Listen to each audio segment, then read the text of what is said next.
bet you if I weigh today, I'll weigh 175. No way. 10 pounds? 12. No way. I'll bet you since I started this workout thing. Then it's muscle. It ain't muscle. It's because I'm eating all the time. It's not.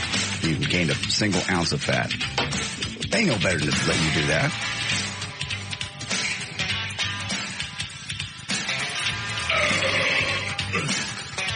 You see yourself naked, what do you think? I ain't looking at myself naked. Why? Me too. You're scared. I've decided to stop looking at myself naked. Why? Just wait? Yeah. See? No, it's good. That way I can tell the difference. I feel fat. You don't look it. You certainly don't look 12 pounds fat. On your body, you'd see 12 pounds. I'll bet you if we weigh... Is there a scale up here? Nope. You bring mine tomorrow. I haven't weighed since we started all this stuff. I weighed 163 when we started. I'll bet you $1 for every pound. I weigh at least 250. No, you... No. Seriously, without exaggeration, yeah. I'll bet you if I got on a scale right now, I'd weigh at least 250. No, you wouldn't.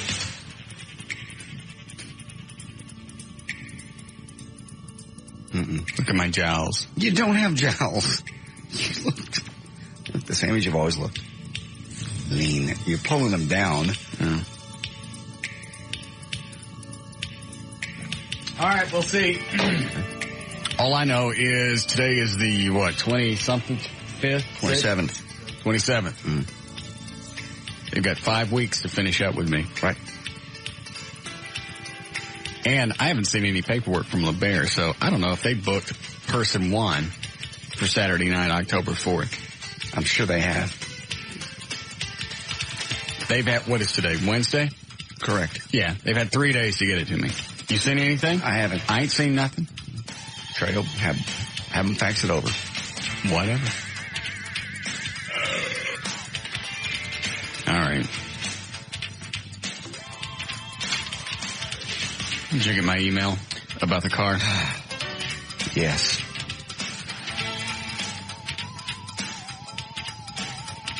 Yike.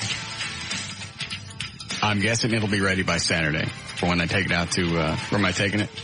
Western Warehouse. Okay. Dallas on Central and Meadow. Somebody didn't want me to leave the house last night. Why? What exactly? You just... I'm backing out of the garage. Hold on a second. Yeah, Chad? Does Trey have the Heidi tapes? Oh, yeah, I forgot about those. Hold on a second. All right. Where's the two-way? Bring it in here. Hold on a minute, Chad. All right. God dang it. You stole them. Shut up. Where's the two-way? Almost there, Chad.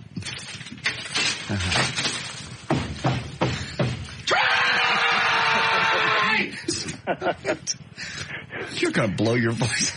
I'll find out in a second, Chad. All right.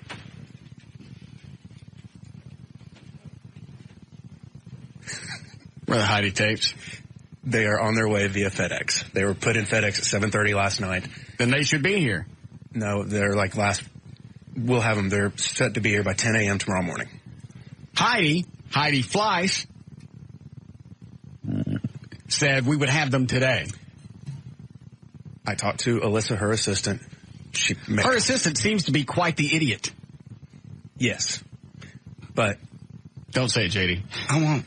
I know everybody thought it. That one didn't need a punchline. Go ahead. Anyways, I've talked to her. She said she made copies, and they're in... They've been saying that for FedEx. 2 weeks. Where are my tapes? Give them to me. I know we must have them. Where are they? We'll have them tomorrow morning. Put them in my fingers. By 3 o'clock tomorrow, you will have them. You could drop something off at FedEx at 7:30 and get there the next day. I thought you could. FedEx typically at 7 o'clock is their deadline. We're never going to see those tapes. She give you a tracking number? I've sent her an email and asked her to send me the tracking number. Very good. Then we'll know exactly if they've been sent and where they are. Did she say how many tapes there were? She didn't. Said it took her a while to make copies. Oh, so. good. That means they're good and long, or there's a lot of them. I wonder why Heidi hasn't played these. You know, she was coy about it yesterday, and I'm wondering if this is sort of her way of getting around.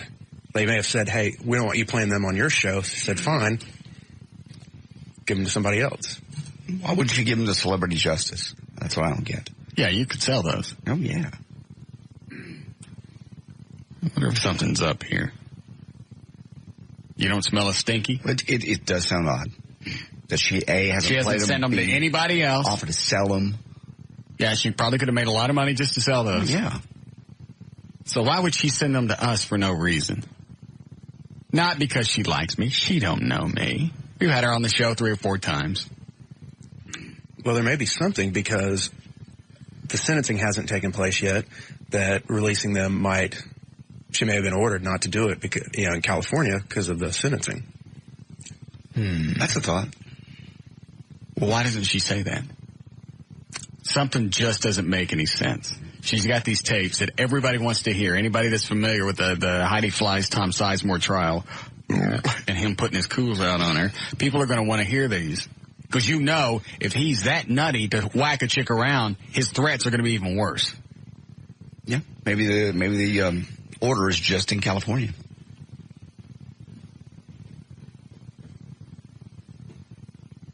Something's just not right. We'll know tomorrow. Oh, I'm sure we'll get them. Excuse me. I'm sure they'll come, but why is she sending them to us? I don't know. I wonder if she's setting me up for something. You are so paranoid about everybody setting you up for something. Something doesn't make sense. You got these tapes that everybody wants to hear. She's had offers for them. She's not selling them. She hasn't sent out copies to anybody. On all of a sudden, she's going to send copies to us. Somebody she's never met. As far as she knows, we're not even on the radio. She's just I could be some nut with a few guys that hang out with me in the afternoons. So she's checked you out. How? And probably Celebrity Justice broadcasts in California, so that's... If they told her not to California, it can't be anybody in California. She's probably not buds with anybody else. You know damn well that she's got to have connections all over. Mm-hmm. Tomorrow we'll air them. You can't get in trouble for airing something that's sent to you. It's private property. Hers. None of this seems suspicious to you. It does certainly seem odd. Absolutely. She could be setting you up for anything. She wouldn't do that. We don't know. She likes you. She wants to be cleared in Dallas. She wants to be on the station. Yeah, that wouldn't do her any good to piss me off.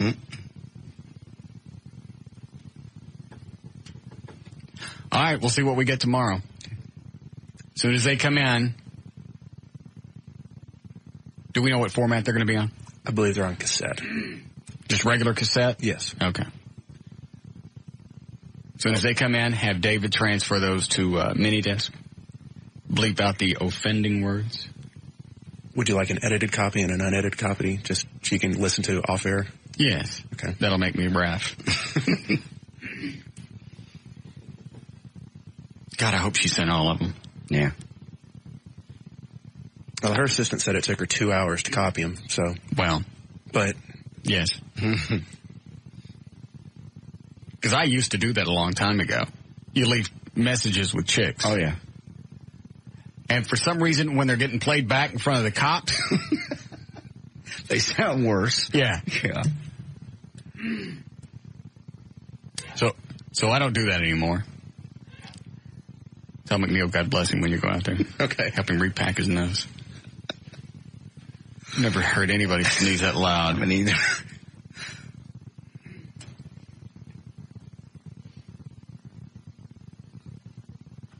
Yeah.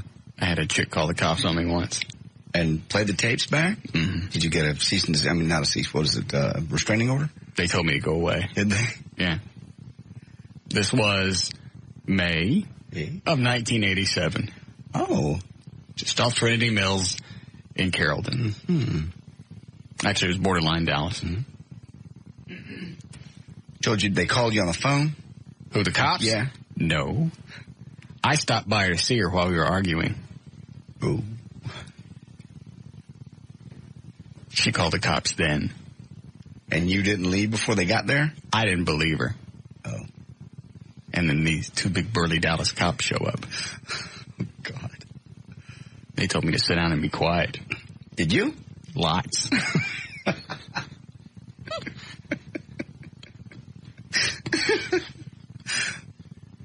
Oh, the expression on your face when the door opened. Yeah. I called the police. You better get out of here. Why? I just want to get my stuff, and I want to know what the hell's going on. I called the police. Yeah, whatever.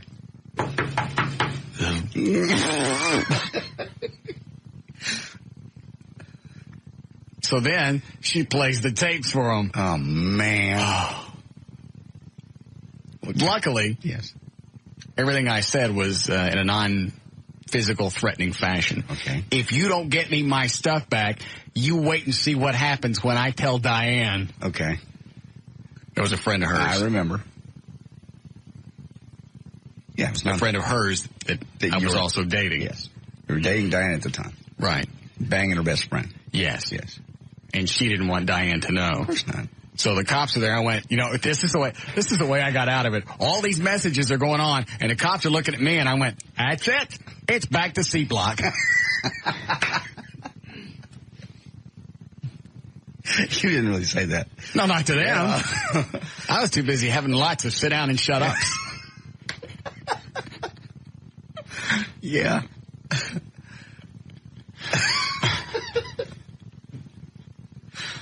Anyway, so they're looking at her.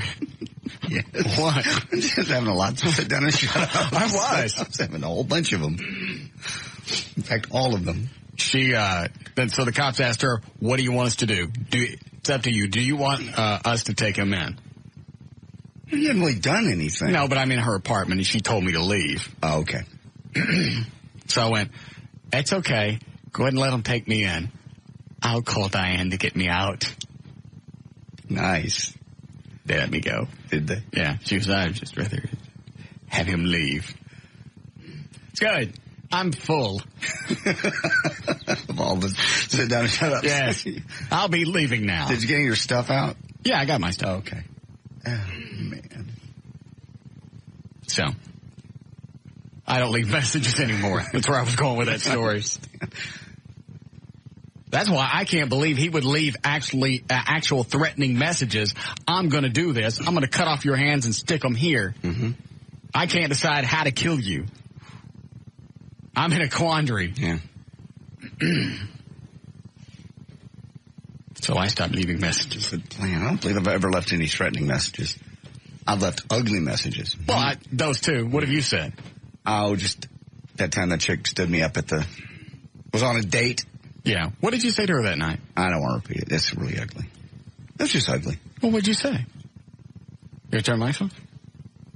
I just don't want to read it. Well, just tell me. It was just mean-spirited. Well, and you had it coming. She set you up. You guys were supposed to go on a date, and she goes on a date with somebody else. Yeah. She pigeonholes you. She sticks you in a corner so you don't go out with anybody while she goes out with anybody. She deserved it. She had absolutely no right to do what she did. No. How dare her do that to my buddy? That's right. What did you say? I just said ugly things about her. Just her physique. You take the things you know are going to bug them, and you pick on those. Well, what'd you say? Just about her body and her things like that. Well, what? I just don't want to say it. She deserved it back then. If she still deserves it. She doesn't deserve it anymore. Yes, she does. They always deserve it. They deserve it until age 50. No. That's when they stop bleeding. No. That's what God decides. Right. Because at 50, I think you've had enough. What'd you say? It was mean. I don't want to say it again. Okay. Hi, Everett. Hey, what's going on, Russ? Where you been? Doing some law. How was it? Fantastic. Were you at downtown, Dallas? I was all over it. Talk to any cops? Yeah. Any vibes on Tyrell? No, I didn't talk to any cops about Tyrell. Actually, I talked to an Irving officer because I had a case that arose out of Irving, but that's really about the only policeman I've talked to today. So no vibes or anything? Everybody's happy. I can tell you that. They're very happy because, I haven't talked to really anyone that was a big fan of Terrell. And that's weird because you talk to more cops than probably anybody I know. Yeah, I see him pretty much every day, and the general consensus is that, why is it? Well, I think a lot of them felt, initially when he came in, he brought in his own regime. Well, a lot of people do that. You can't really slam somebody for wanting to be around people that they feel comfortable with. Well, but what the problem was the way in which he handled it. From what I understand, he fired a lot of people that were under contract, who then in turn sued the city and ended up costing the city a lot of money. Okay. Also, my understanding is too that when he was a City of Dallas police officer told me this, so I don't have firsthand knowledge of what I'm about to say. Got it. But from what I understand, when there was an FBI background check done on Chief Bolton, which is customarily done on anyone who's going to be the chief of police, right, it was believed that he instructed members of his family not to cooperate.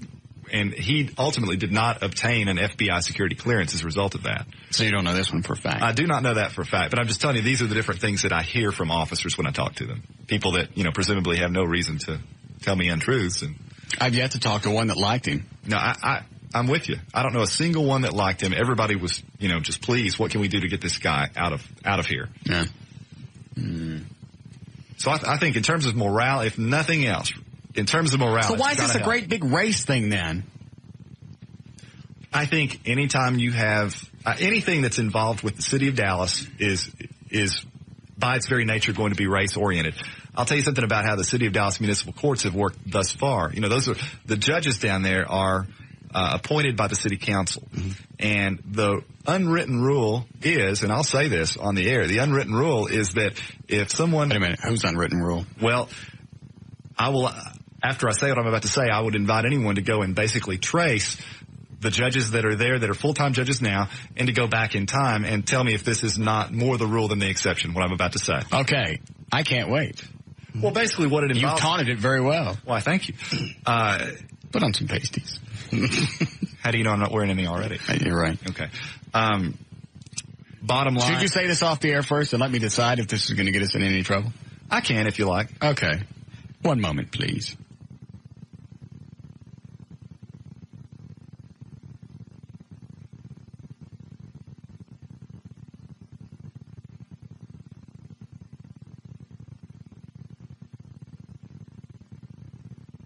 Wow. Mm-hmm. Wow.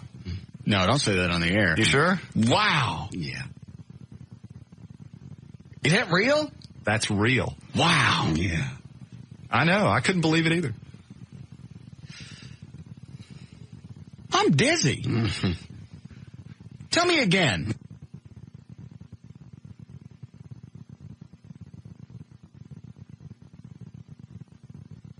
They're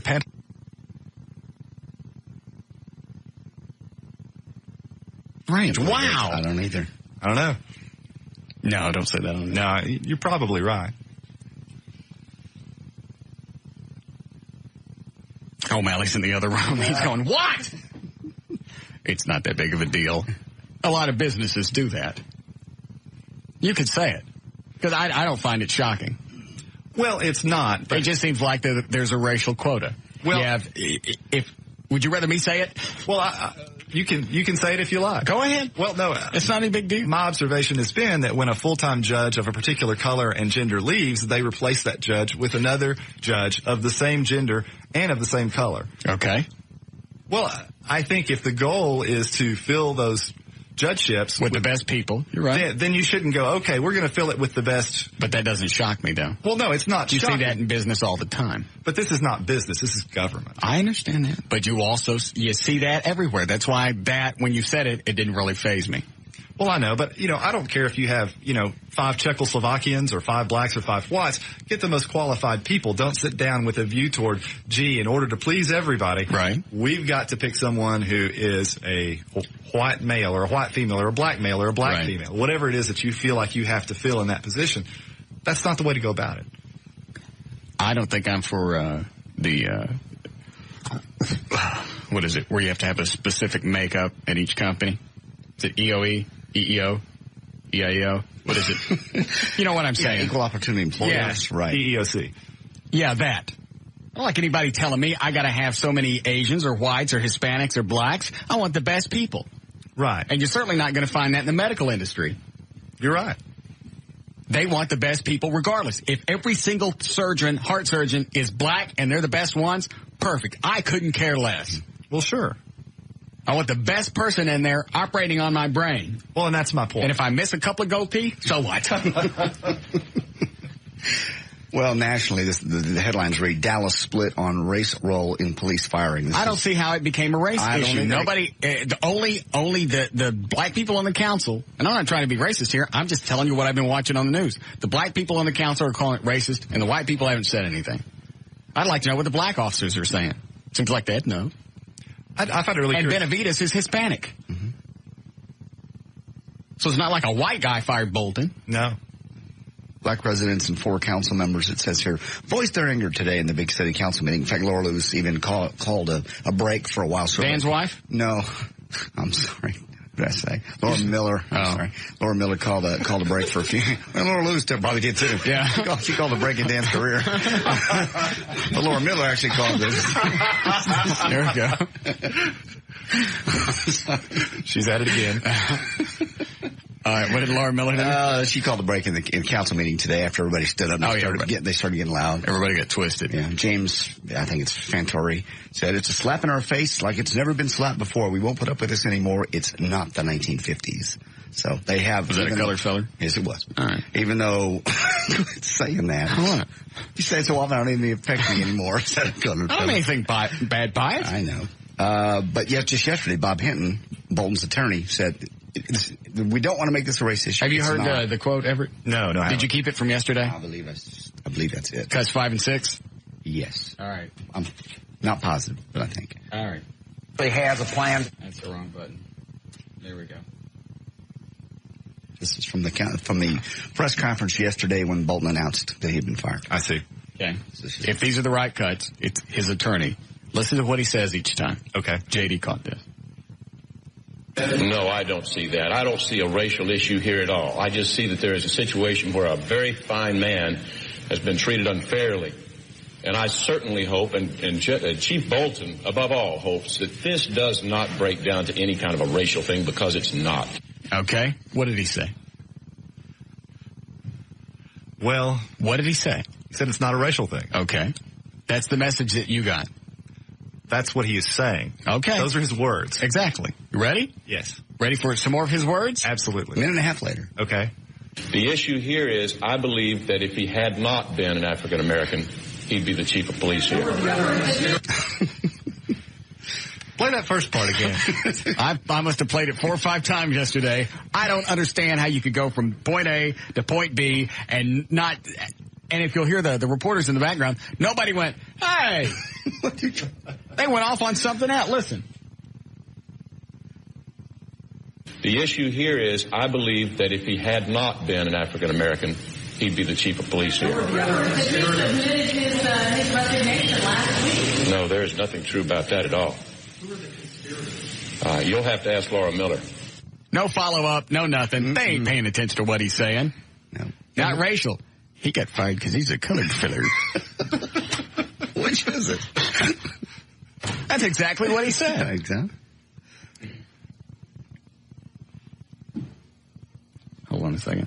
What is it, Dan? I was just going to see where you're going with you were backing out of your house yesterday. What was that all about? Oh, I backed the Batmobile into the wall. Oh, crap. Oh, it sucks, man. It's better than that. Are we done with Bolton? If you like. I don't know what else to say about him. Somebody said John Wiley Hubbard was all over it. John Wiley Price is going to be country singer. No, that's Charlie Pride. Different colored fellow. Yeah, John Wiley Price is That's the guy with the lake. No, that's Lake Ray Hubbard. Who are you talking about? John Wiley Price. All right, what about him? He's apparently been appointed to the review committee on this or something or other. I don't know the official name of it. Okay. I can't wait to see how this plays out. Laura Miller still disavows any knowledge of what happened, correct? I believe so. She said she was shocked when Benavides came in and told her that he had just fired Coleman. Bolton. Who?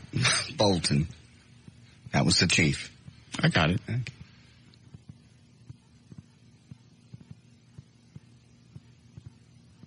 I almost want to talk to Laura Miller, but I'm still pissed off at her. Yeah.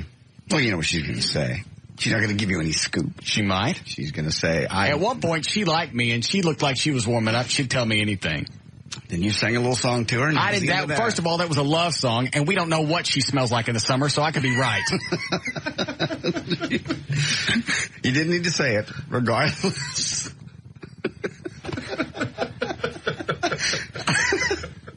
Yes, you're right. How dare you? I'm sorry. She'll just disavow any knowledge. It's not my job to do this. I have no idea what you're talking about. Well, it's not. That's what she'll say. But I'm sure the city council can make recommendations to Benavides, the city manager. Sure. I just find it very difficult to believe that it came as an utter surprise to the mayor that the chief of police in her town was fired. I'm sure she knew about it. She had to. And even though that Tyrell said he didn't see it coming, I bet he did. You know he did. Because if you get up there and go, yeah, I saw it coming, that means that you knew you had been doing things. Right. You knew you screwed up. You knew that there were strange things going on in your administration. You have to get out in front of everybody and go, I didn't see this coming. Why would I see it coming? I go in every day. I do the best job I can. I try and get my police officers fair pay for a fair day's work. You have to say all that. Mm-hmm. That way when you go to court, you sue them for everything. And you know they're going to go to court and sue over his job. Oh, absolutely. The lawyer hinted at that also at the press conference. Okay. There's been great damage done to this man's reputation. He got fired. I got fired many times. I didn't go back and sue him, and I certainly didn't throw out it was a race issue. I even had a colored feller fire me one time. It's very ironic. But I don't go back and make it a race issue.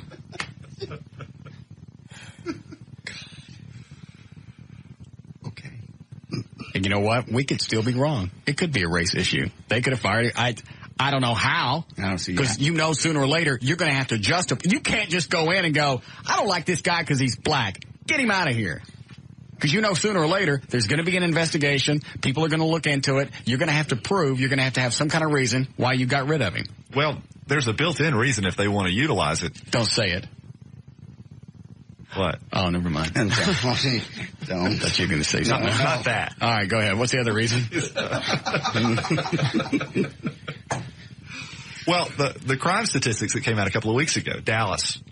We've had high crime stats for almost a decade. Yes, but we're the crime capital of the nation now. But we've been that way for a long time. Well, long before Tyrell took office. Nevertheless, this is a new study that just came out that confirms that yet again, on top of the fact that there was the scandal with regard to the officer that had the public intoxication and that kind of got swept under the rug and he got hired and Laura Miller demanded, you know, what's going on with all this deal. I mean, he's had a couple of really big drug deal, right? You know, but those other two events have occurred, you know, within the past month. Right. So, I mean, there are reasons why you could conceivably say yes. How long was he in office? 4 years. Yeah, he had time to make some kind of dent. He can't take responsibility for the high crime rate when he took over, not even for the first couple of years. Right. Because you have to get in there and make whatever adjustments you're going to do and then go from there, let your administration kick in. Well, and in fairness to Bolton, you've got to look at it from the standpoint, too. Perhaps enforcement is at a higher level than Dallas. I'm not saying that it is, but, you know, if Dallas police enforce crimes more stringently than, for example, New York City police do, that can skew the statistics in a way that you can't readily measure. Oh, I got it. Yeah. We're out there busting more people, so it looks like the crime rate's higher. Right. All right, I got it. I just wish to God whoever they find goes in, takes over, and says, all right, look, once we get the streets clean and everybody's safe in their homes, then if you want, we'll go out and pop the topless bars. If you want to do it that way, I'm okay with that. I still think it's a waste of time, but we've got too many other things going wrong to put man hours into a topless bar where everybody wants to be. Nobody's getting hurt. Everything's fine. Everybody's having a dandy time. Right. Who makes that choice? It's not the police chief who makes that choice for Vice to go out and do certain things, is it? Well, I think that is largely politically motivated. Okay. Probably, my guess would be by the city council and by the mayor. I know the mayor has been very much behind, you know, the whole movement on Northwest Highway to get rid of baby dolls and deja vu. I should have ran from there. Mm-hmm. Because that never would have happened. No. It wouldn't. We're not going to sit there and waste highly trained police officers and have them sit there in a bar and watch people dance. Yeah, and measure how far a nipple is from someone's face. Right. Yeah. And drink. They drink on the taxpayers' money when they go into this place. I'm okay with that. Okay. I am. Okay. I think they should get all the perks they can, but don't have them there on duty when they could be out on the streets watching everything else. Well, I'm agreeing with you essentially because, my point is that if you have police officers that could be out there fighting real crime and they're in topless bars drinking and getting lap dances so that they can prosecute young, hot chicks, I'm not a big fan of that. Yeah. I just like saying the words. There are people out on the streets being killed in drive-bys, and we have police officers making sure somebody's nipple doesn't get too close to my face. Even if you want it there, which you do. Yes. I enjoy it there. The only people that are pissed off about topless bars are the people that never go. Yeah, the ones that skanky broads. Fat chicks. Yeah. And I've explained before, actually topless bars are good for fat, ugly chicks. Because your husband's going to come home all worked up. Because those hot chicks, they're not going to bang your deadbeat husband. He's got to come home and there's got to be some kind of release. You're right. And you're not always going to lose over that slit in the couch. No. Good point.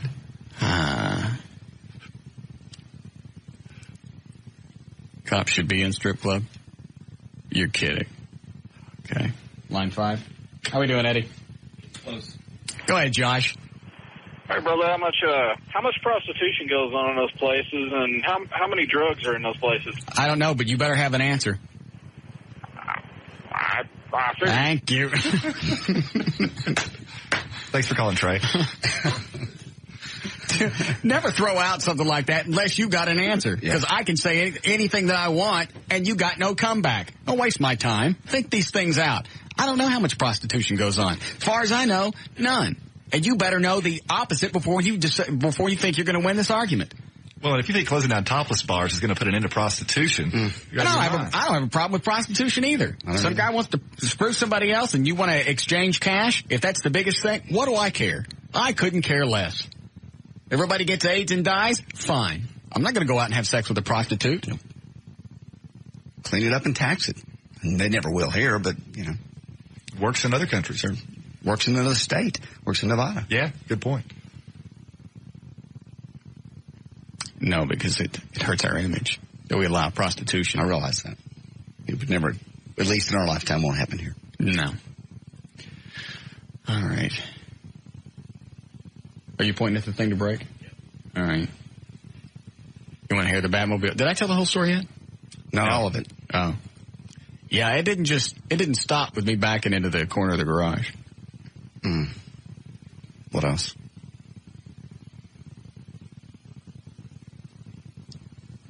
Stuff. I feel like an idiot even telling the story.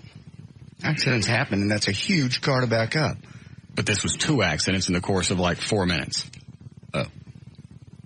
You would swear, just by me telling the story, you would swear that I was drunk. That's the only way this could have happened, is if I was absolutely plowed. You can tell it now, or when we come back? We have to break now? I will milk this fabulous story through the break. All right. We'll be back.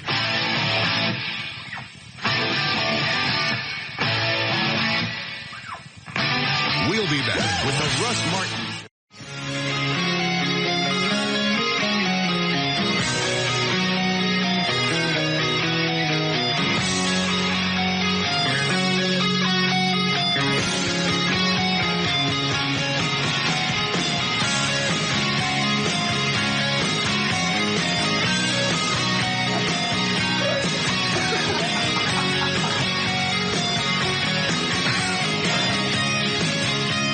Say things like that.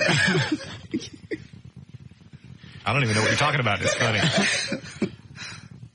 I don't know. Just those questions that come to me time to time. Okay.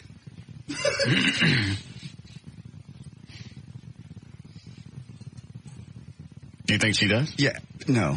They don't. No. All right.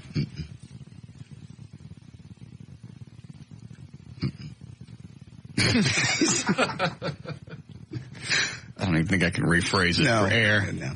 Funny visual. Yeah. Get me wrong. May try it later myself. Have somebody spank you so it goes in harder? Oh, that? Yeah. No, I could phrase it like that. Yeah. Because Trey left the room. Mm-hmm. So I just wonder if he gets a spanking while they're having sex so it goes in harder.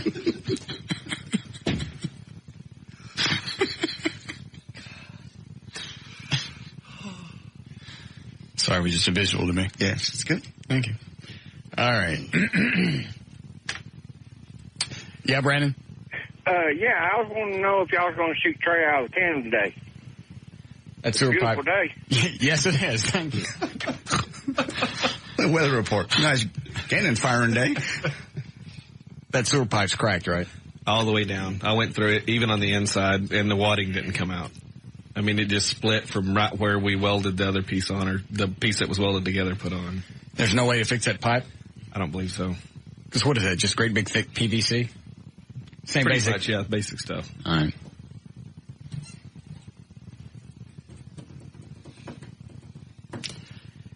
We need to do something quick because I'm getting bored with this. See what else you can rig. I have an idea. I was going to run it past you. I have another friend that has an actual cannon. How big? It's about 4 feet long. Okay. And the diameter of it is an inch. Well, you can't get anybody in there.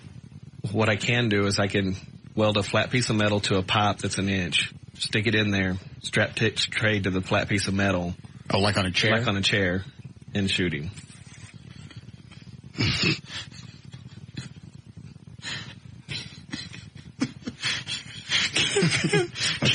All right.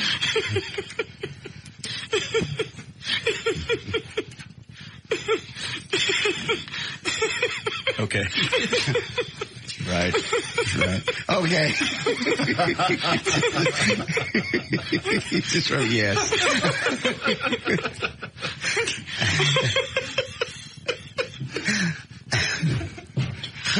In. Bring her in.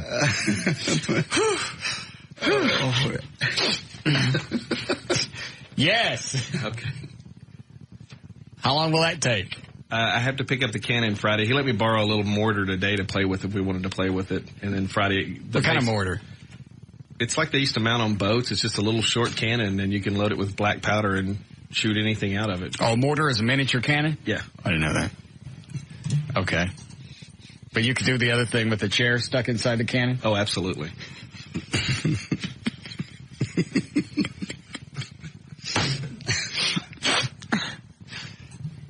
Yes. Okay. All right. Let's see what's on the phone before we move on. Oh, I didn't tell the whole story. No. All right. I decided to go out for a drive last night. Okay. So I'm back in the Batmobile out of the garage. I don't know what I'm thinking. I don't even know how I got in that position. But as I'm backing out, I look in the rearview mirror over on the far right, and I think, I'm pretty damn close to that wall. About that time, I hear this creaking noise, and it's the fender of the Batmobile up against the wood of the garage. Right. So obviously I stop. Yeah. Well, I'll pull forward just a little bit, see what happens. I still hear the creaking. It's like, damn it. I get out, I look, sure enough, I've got run a red mark straight across the edge of the garage. Damn. We got a bunch of Vaseline. Mm-hmm. Okay. Why? Fingered myself. Oh. I rubbed the Vaseline all over the fender. Okay. Yeah. Just so as I'm pulling up, hopefully just the fact that there's lubricant there will keep it from scratching up even more. Right. So I get the car straightened back up, and it's a dandy scratch. Probably touch it up, wouldn't be able to notice, then get it out over to Sal at Townie's Collision and be done with it. Okay. So it's not that bad. I decide I'm going to go out anyway. Okay.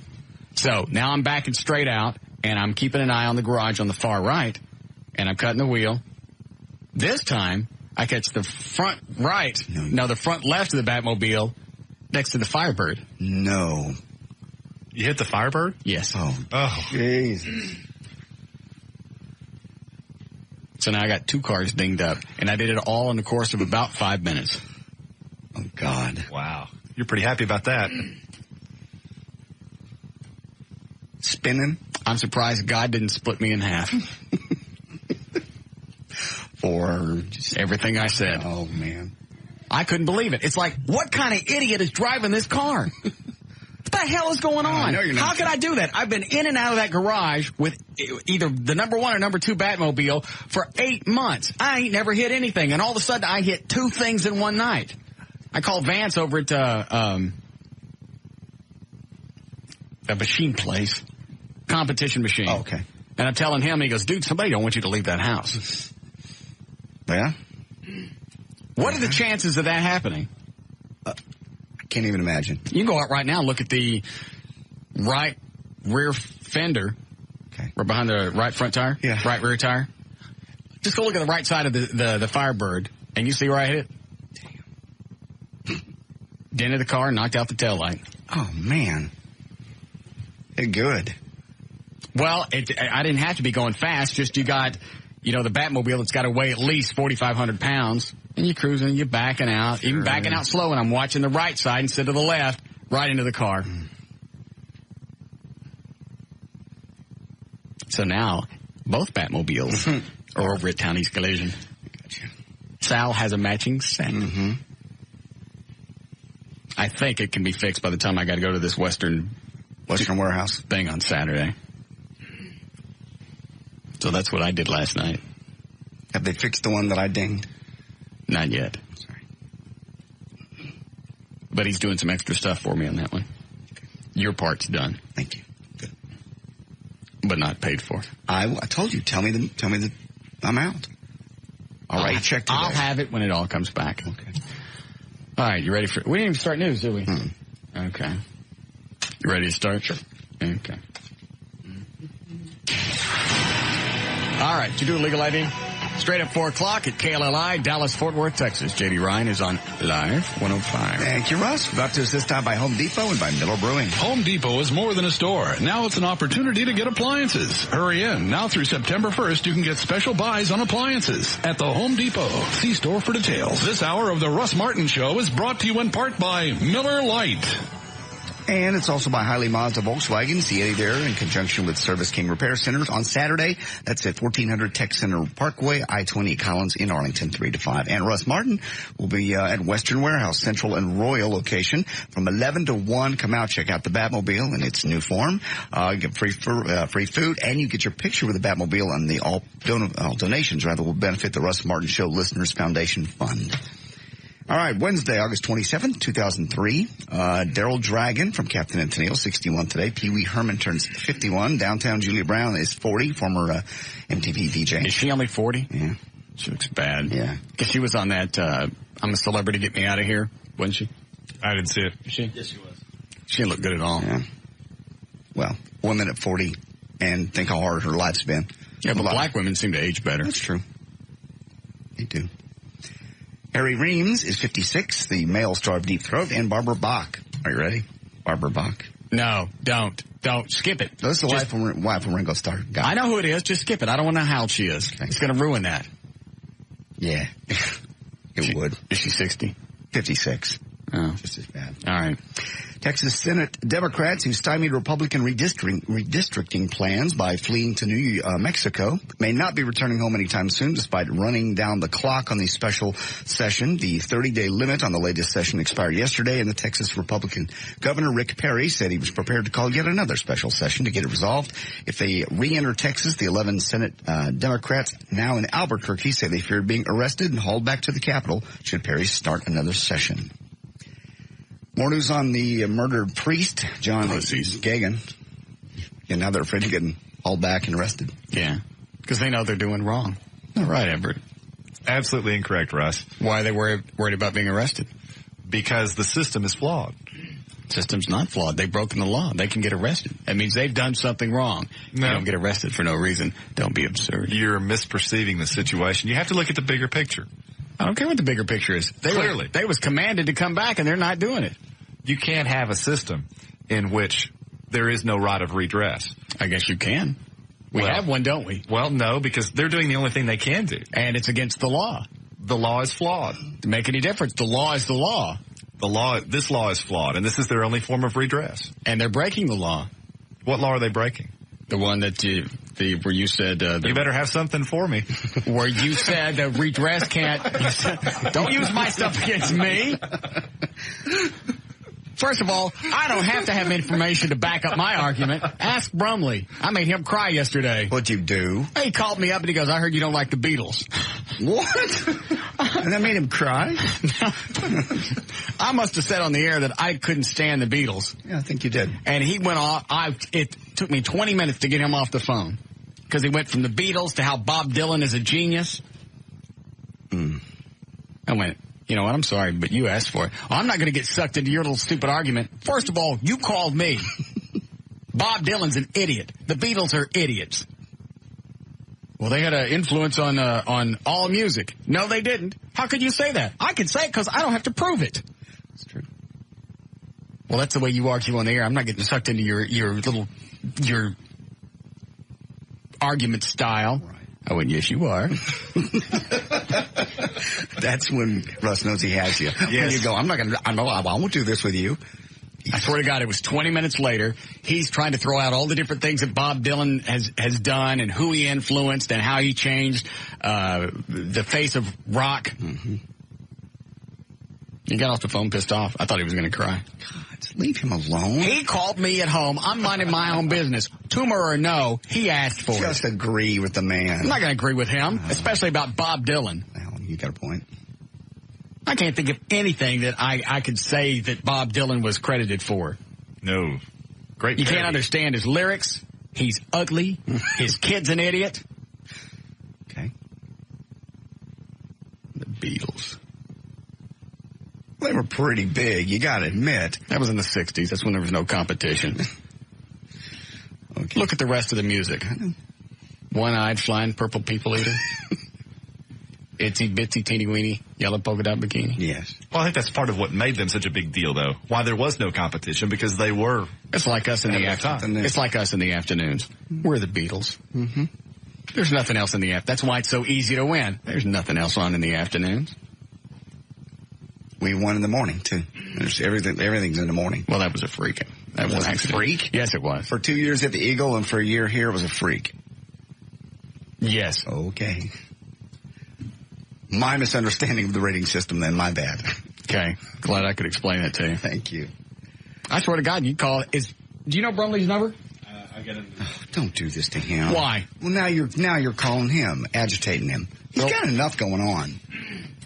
He called me. You're talking about calling him now. I'm with Russ. I think we should get this straightened out once and for all. Yeah. Yeah. Let's make a guy with a brain tumor cry. Okay. Yeah. You put it that way. Keep going. He'll be back in a second. More news about murdered priest John Gagan. He apparently wasn't very well liked by other prisoners either. Apparently, he would complain several times about other inmates urinating and defecating on his pillow. Oh, welcome to prison. Tampering with his food. He also didn't appreciate the guards calling him Satan and Lucifer, and he didn't go outside for more than a year for fear of being attacked. That was then, of course, before he was transferred to protective custody, where he was murdered.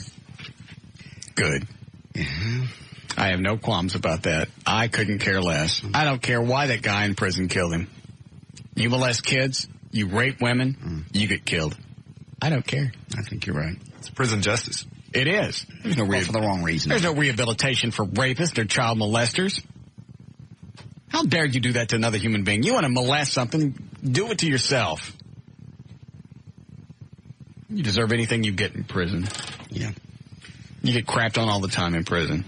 I had a cellmate that used to crap on my leg. You know, you did not. I did too. You never went to prison. You didn't go. You just didn't go. You just didn't. Have you been around me my whole life? I have been around you for the majority of it, yes, and I know where you were before. I woke up in my bunk one time and somebody crapped on my leg and they left an empty bag of Scott's Turf Builder with weed control laying on it. I don't even know what that meant. That was when I was in the Illinois State Pen. I see. Selling bootleg copies of Freedom Rock. I remember that. I can't talk about it because that thing's still pending with the... What? The bacon waves that I stole. Oh. Didn't know. So you still have things pending. Yeah. None of this is... You may go back. Mm-mm. Oh, didn't know. I'm on the lam, buddy. You're not. Yes, I am. I'm a fugitive. You've been in jail one time that I know of your entire life, and it was not, it was Texas. That was local. I'm talking about state pens, federal pens. I'm talking about real prison time. I'm talking about Easter Sunday of 1987 when I was in the Tennessee Department of Corrections in Nashville. Right. What happened? That's when my cellmate would come in, spit milk all over me, say he just pulled a train.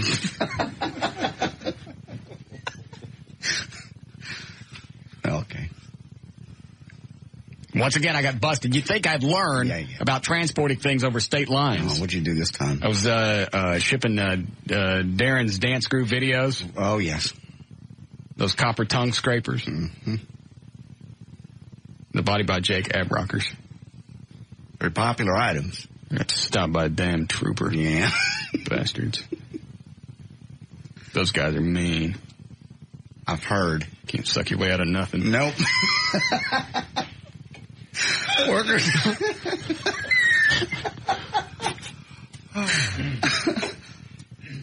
Okay. Go ahead. Workers at the state judicial building in Montgomery have moved a 5,000-pound Ten Commandments monument now.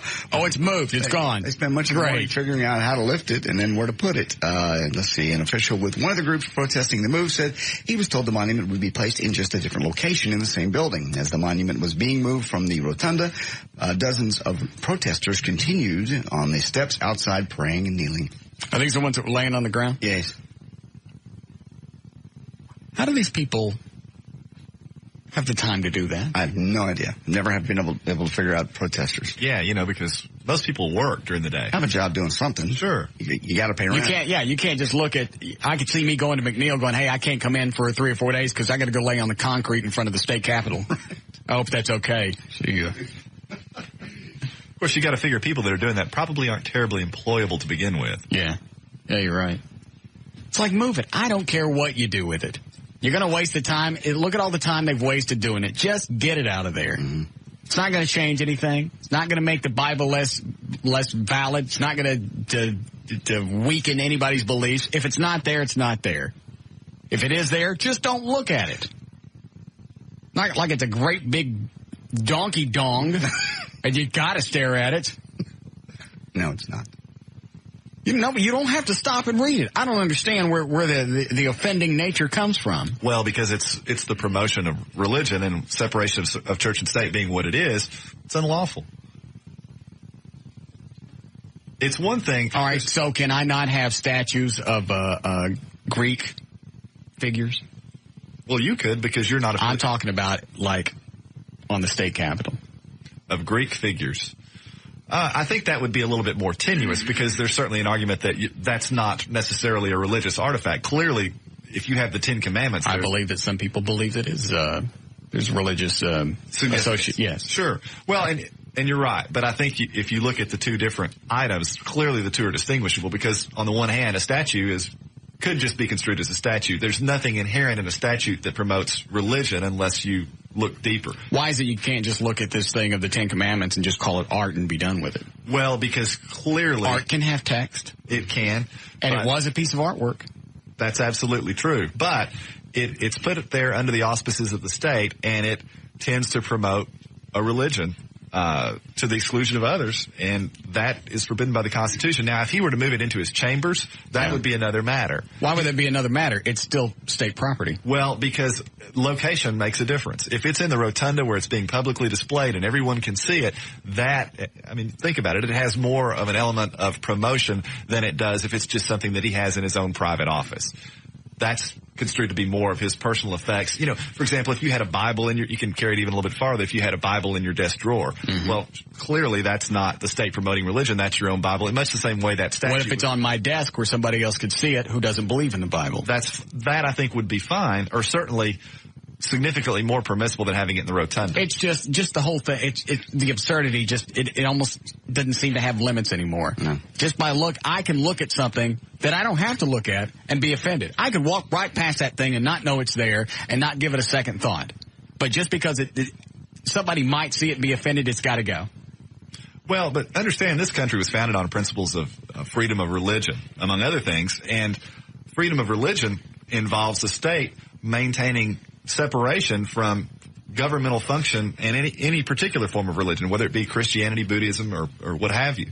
You can't have a situation in which you're at least having the appearance of promoting a certain religion, which, having the Ten Commandments statue in the middle of the rotunda is a pretty clear-cut case.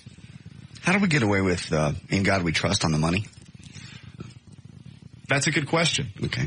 I'm sure somebody will... I'm sure it's come up before. Yeah, I'm sure it has to, and I truly don't know the answer to that. Hold on. in a second. How we doing, Eddie? Go ahead, Jeffrey. I have a question for Everett. Why, if that's the case, like you said, Buddhists and things like that, they can't be entered, that's a church and state type thing. Why do we still swear on the Bible? I mean, can a Buddhist go in and be sworn under oath or under whatever the Buddhist Bible is? That's another good question. I mean, and typically in courts anymore, I don't really see people swearing on the Bible. They swear to tell the truth. They swear to God, granted. They don't put their hand on it anymore? No, typically not. Did not know that. Thanks, sir. They do it on TV. Yeah, on television. You bet. I was trying to think every time that I was sworn in. Just raise your right hand and swear to tell the truth. Yeah. Of course, I got convicted every time, so I just started lying. That was when you were in Joliet? All of them. 1974. Yeah. I was getting over 15 years of cocaine addiction. Spent 4 trips to women's prisons. Yeah. Why were you in women's prisons? That's what I kept asking them. I was in the Luther Luckett Correctional Facility in LaGrange, Kentucky. Is that a nice one? It was pretty nice. Warden Chandler was a good guy. I see. I was on death row. For what? Killed a night watchman. Why? What were you doing? I was burning it down. They made those little sucker fish cleaners. Oh, yeah, I remember. I didn't like those, so I burnt the place down. Oh, you burned it down? I didn't know he was inside. Got you. That's where I had that Chinese cellmate. Oh. They would crap on my head and scream, Tora, Tora, Tora. I told you about that. I remember that one, yeah. That one I do remember. For Christmas, he would steal rice from the kitchen, whack in it, and make little nice, those Rice Krispie treats. Because we didn't have no butter. He was a thoughtful gift, though. Yeah. Yeah. I didn't eat it. Nah. Amazing. You were on death row. How'd you get off death row, though? I mean, don't they normally kill people on death row? That's what I said. Okay. They just let you out? Somebody did. Go ahead. The Stars have announced that Captain Mike Modano has agreed to a 1-year contract extension. Modano said the extension will be for $9.5 million. Modano said Stars GM Doug Armstrong called him recently to gauge his interest in an extension. Modano is scheduled to make $9 million this season. Will be locked up with the Stars through the 2004-2005 season. His original contract was set to expire June 30th, 2004. And finally, Johnny Cash nominated for 6 MTV Video Music Awards for the video Hurt, which is his remake of the 9 Inch Nails song. He also received 2 CMA Award nominations for the song yesterday, Best Single and Best Music Video. But Johnny Cash came close to not ever recording the song because his producer, Rick Rubin, didn't want to present it to him because there was a curse word in it. So Johnny took that out instead of saying, I wear my crown of death. Crap. Yeah, thank you. Yeah, I wear my crown of thorns. So he changed the words.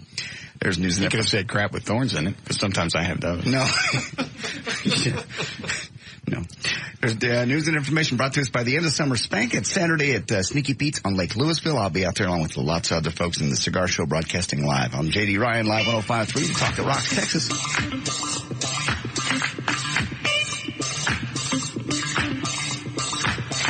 We'll be back with the Russ Martin Show.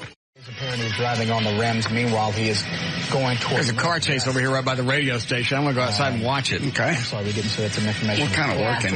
Huh? We're working. I don't care. That's the general direction. I've never seen a car. He's northbound on Stemmons. He's going to go right by us. Is he going to come right by here? Probably going around 45 to 50 miles an hour. You can see somebody at the wheel right now, the hand on the wheel. And I can't tell if this driver is looking out of the window, the driver's side window, to see who's following him, or looking up in the sky to see if anyone's... This is audio from Channel 5. The sky, well, I'm sure he is our chopper number 1, and I know he... This guy is in a silver Dodge Ram. He's going north on Stemmons. Officers or 3 Dallas police cars are in hot pursuit of him.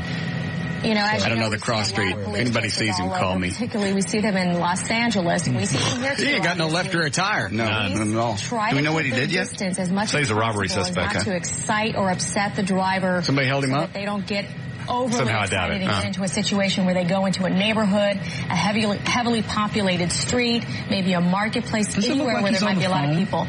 Does it look like he's on the phone? It looks like his left hand has a phone or something. If you're listening, call me. Oh, thank God, that would be great. I can't. Dan, go through the phone lines and see if that nut's calling me.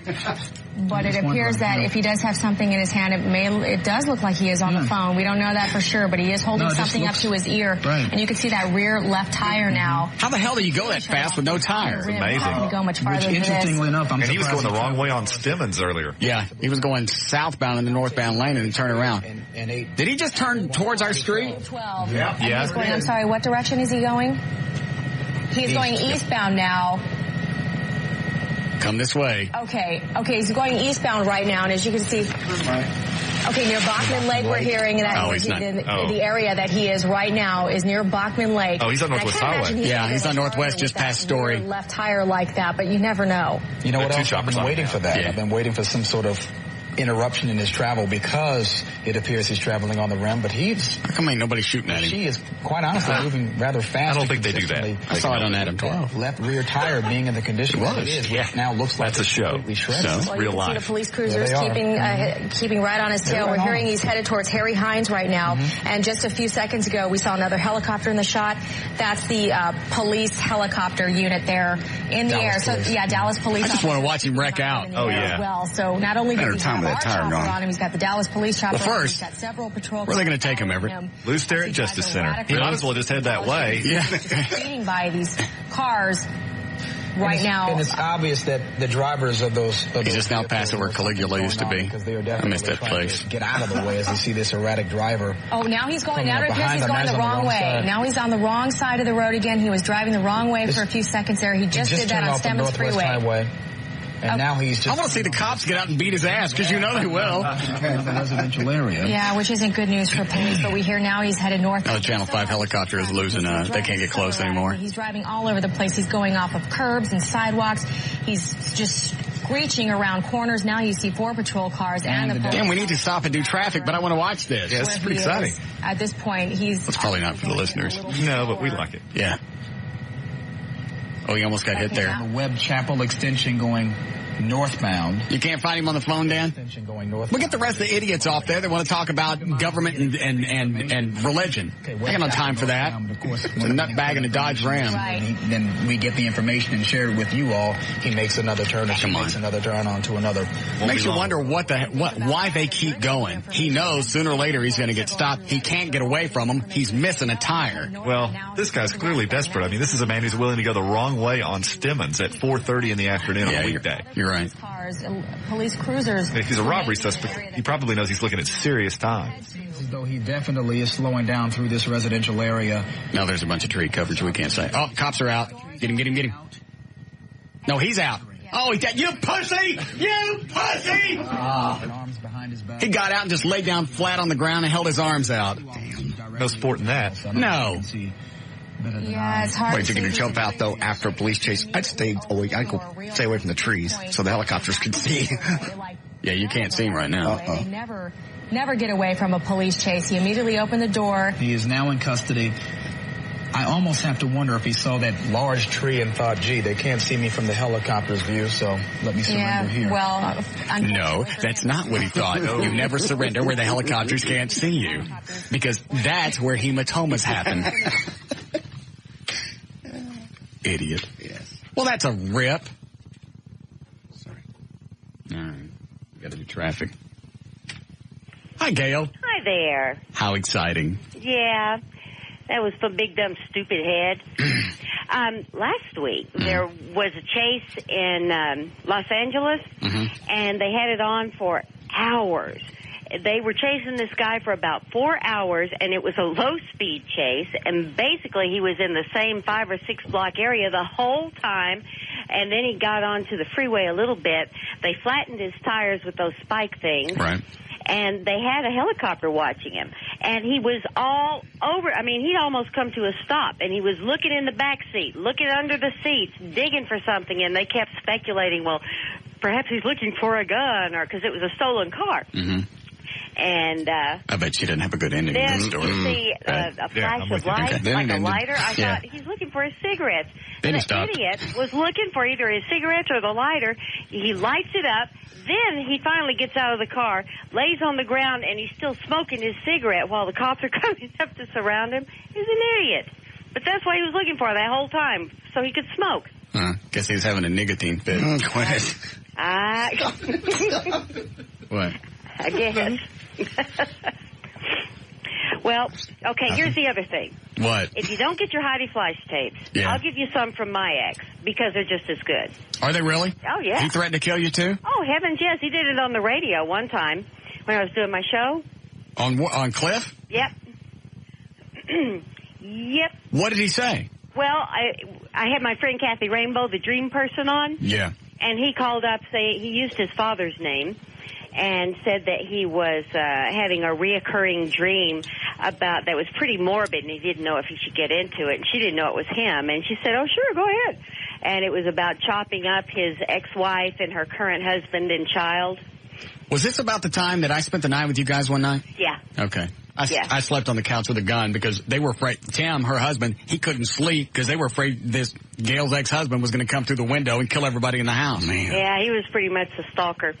He used to call us up there at the satellite place, too, threaten everybody. That's right. I remember that. Yeah, and he came up there and flattened my tires and took stuff from the starter and stuff like that.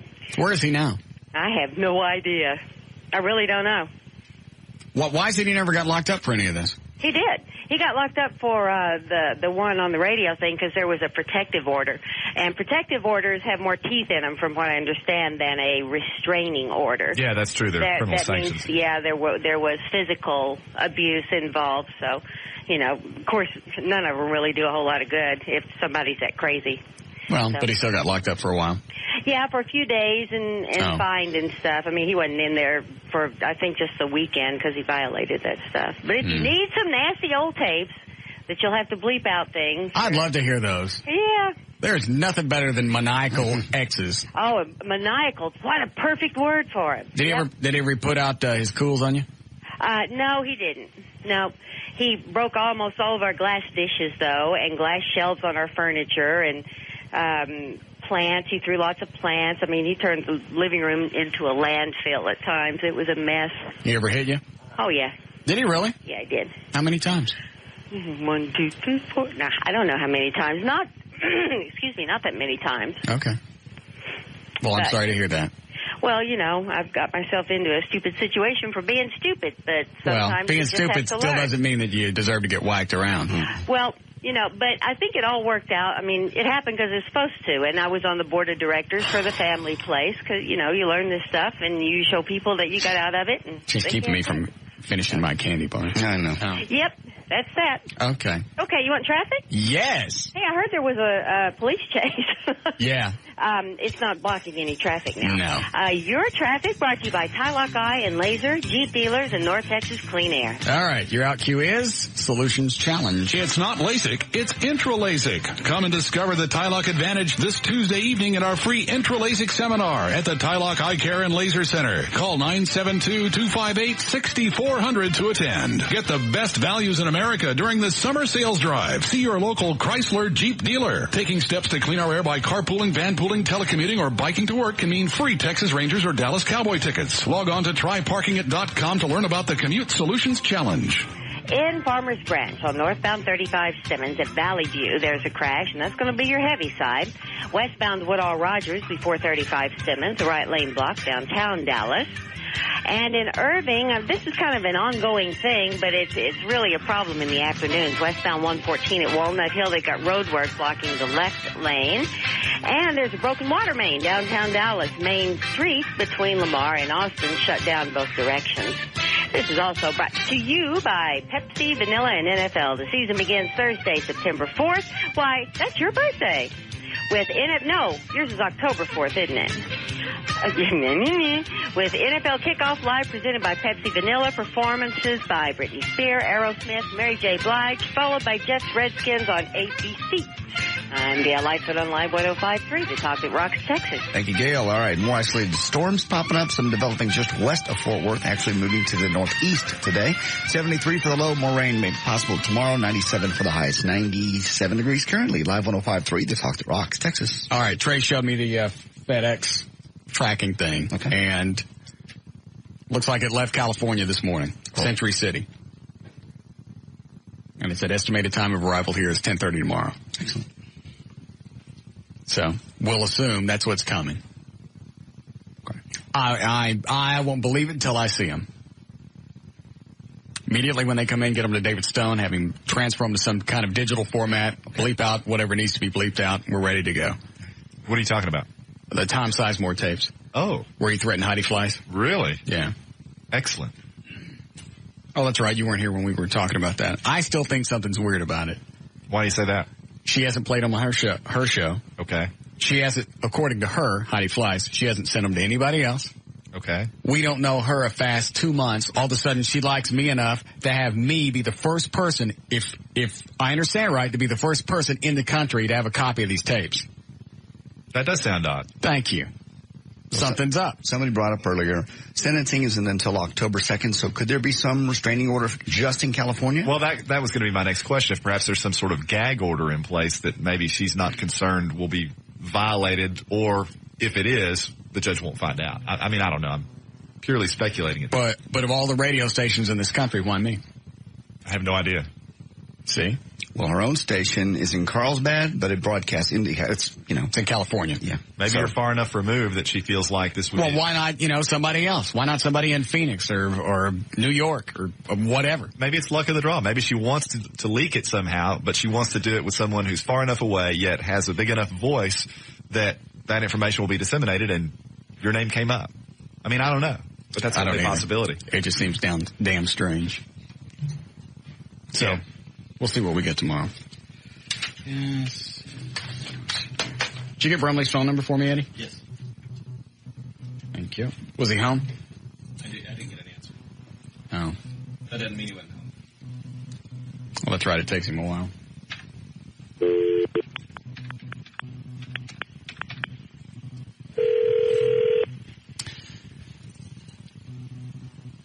When's he planning on going back to the Dallas Morning News? Actually, I hadn't heard. I mean, I know he wants stuff going. I know he wants to. You know how you get Gary twisted about saying West Mesquite sucks? Yeah. Same thing with Brumley. You just call up and go, Bob Dylan. Hello? Bob Dylan sucks. Yeah, so does your mama. Wow, went straight for the mama. Yeah. What are you doing? Watching a movie. What are you watching? Bowling for Columbine. Oh. Are you a Michael Moore fan? I have mixed feelings about him. I like a lot of what he does, but I've heard that he sometimes twists the truth. Was that a jab? No, that's just what I've heard about it. Okay. About his work. Sometimes I think he asks inane questions. Are we on the air? Yeah. Well, thanks for telling me. What else have we got? What time is it? Well, it's 20 to 5, but okay. That doesn't mean we're necessarily on the air. Yes, it does. What do you want? Just called to see what you were doing. Let you know that Bob Dylan still blows. Mm-hmm. Doesn't suck as bad as the Beatles, though. Yeah. I'm not biting. Explain to me why you think Bob Dylan was such an influence over music in general. You don't even have to say rock music. You can say folk. You can say whatever you want. No, it doesn't need any explanation. His work speaks for itself. His work doesn't say anything. Nobody can understand what he's saying. To you, then you're just simple-minded. I am not simple-minded. You asked me if I thought Bob Dylan contributed to music and rock music. Yes, you did. You called me at home. I'm trying to work, and you're sitting there at home in a pile of your own grunt giving me a crap about the Beatles. I never asked you that, you history reviser. I'm not. Okay, why did you call me yesterday? To say hi? No, you called me just to give me grief about not liking the Beatles. Well, that was part of it. Yeah, that was part of it. And how did we get off on Bob Dylan? I don't know. I truly don't. I think I mentioned that he was like an influence on them, and you just went off on this tangent about how much he sucks. I just said he sucked. You're the one that went off on the tangent. I can say somebody sucks, and I don't have to have a reason because they suck. Well, his work speaks for itself. If you are proud to display your ignorance in that fashion, why would that make me ignorant? I don't think Bob Dylan. You know what? The Rock and Roll Hall of Fame was around for 5 or 6 years before they even inducted him. If he was so great, he'd have been one of the first ones in. Yeah, that's some serious logic there. It absolutely is. If he was such a great influence, he'd been first on the list. That's got nothing to the first person into the Hall of Fame. That's got nothing to do with anything. Watch. Yeah. There's a ton of people who, you got it. You sucked him right in. Who weren't inducted. He'll start peeing on the lid here in a minute. That doesn't lessen their. I'll be sucked into this. Their genius. I go back to the original question. What is it that you think Bob Dylan's done for music? I'm not playing this game. There is no game to play. I'm just asking. I'm trying to find out. My answer is that if you have to ask that question, you're just displaying a profound sense of musical ignorance. Well, first of all, I'm not musically ignorant. I played oldies music for about 3 or 4 years, so I'm still very well versed. And nobody wanted it. Nobody ever called up and wanted to hear Bob Dylan music. Stupid question like that. It's a stupid question. It is not a stupid question, and there's certainly no reason to call me stupid and scream at me. It's a stupid question. It is not. I didn't call you stupid. I said the question was stupid. I called you ignorant. Oh. You're ignorant. The question's stupid. Thank you. There's a huge difference. And if you don't know the difference between stupid and ignorant, then you're ignorant. Nobody ever called up and wanted to hear Bob Dylan. That's because you're a talk station. Nah, I said when I was playing oldies.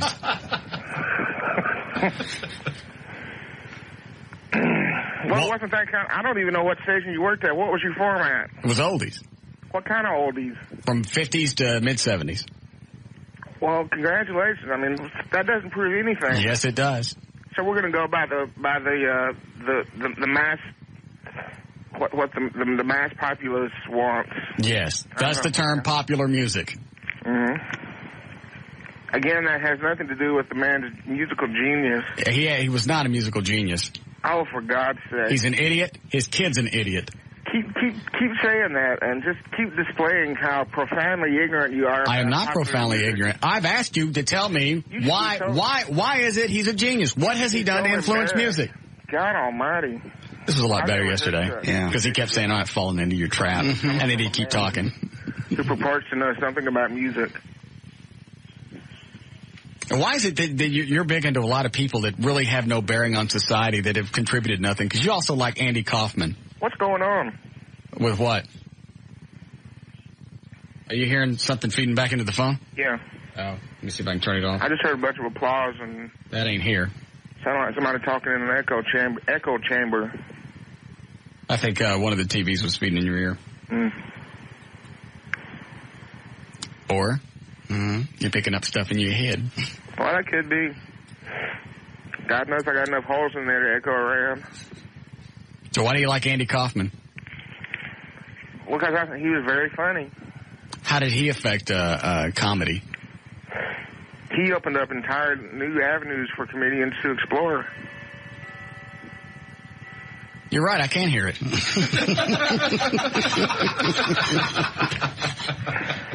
God, that's got to be irritating.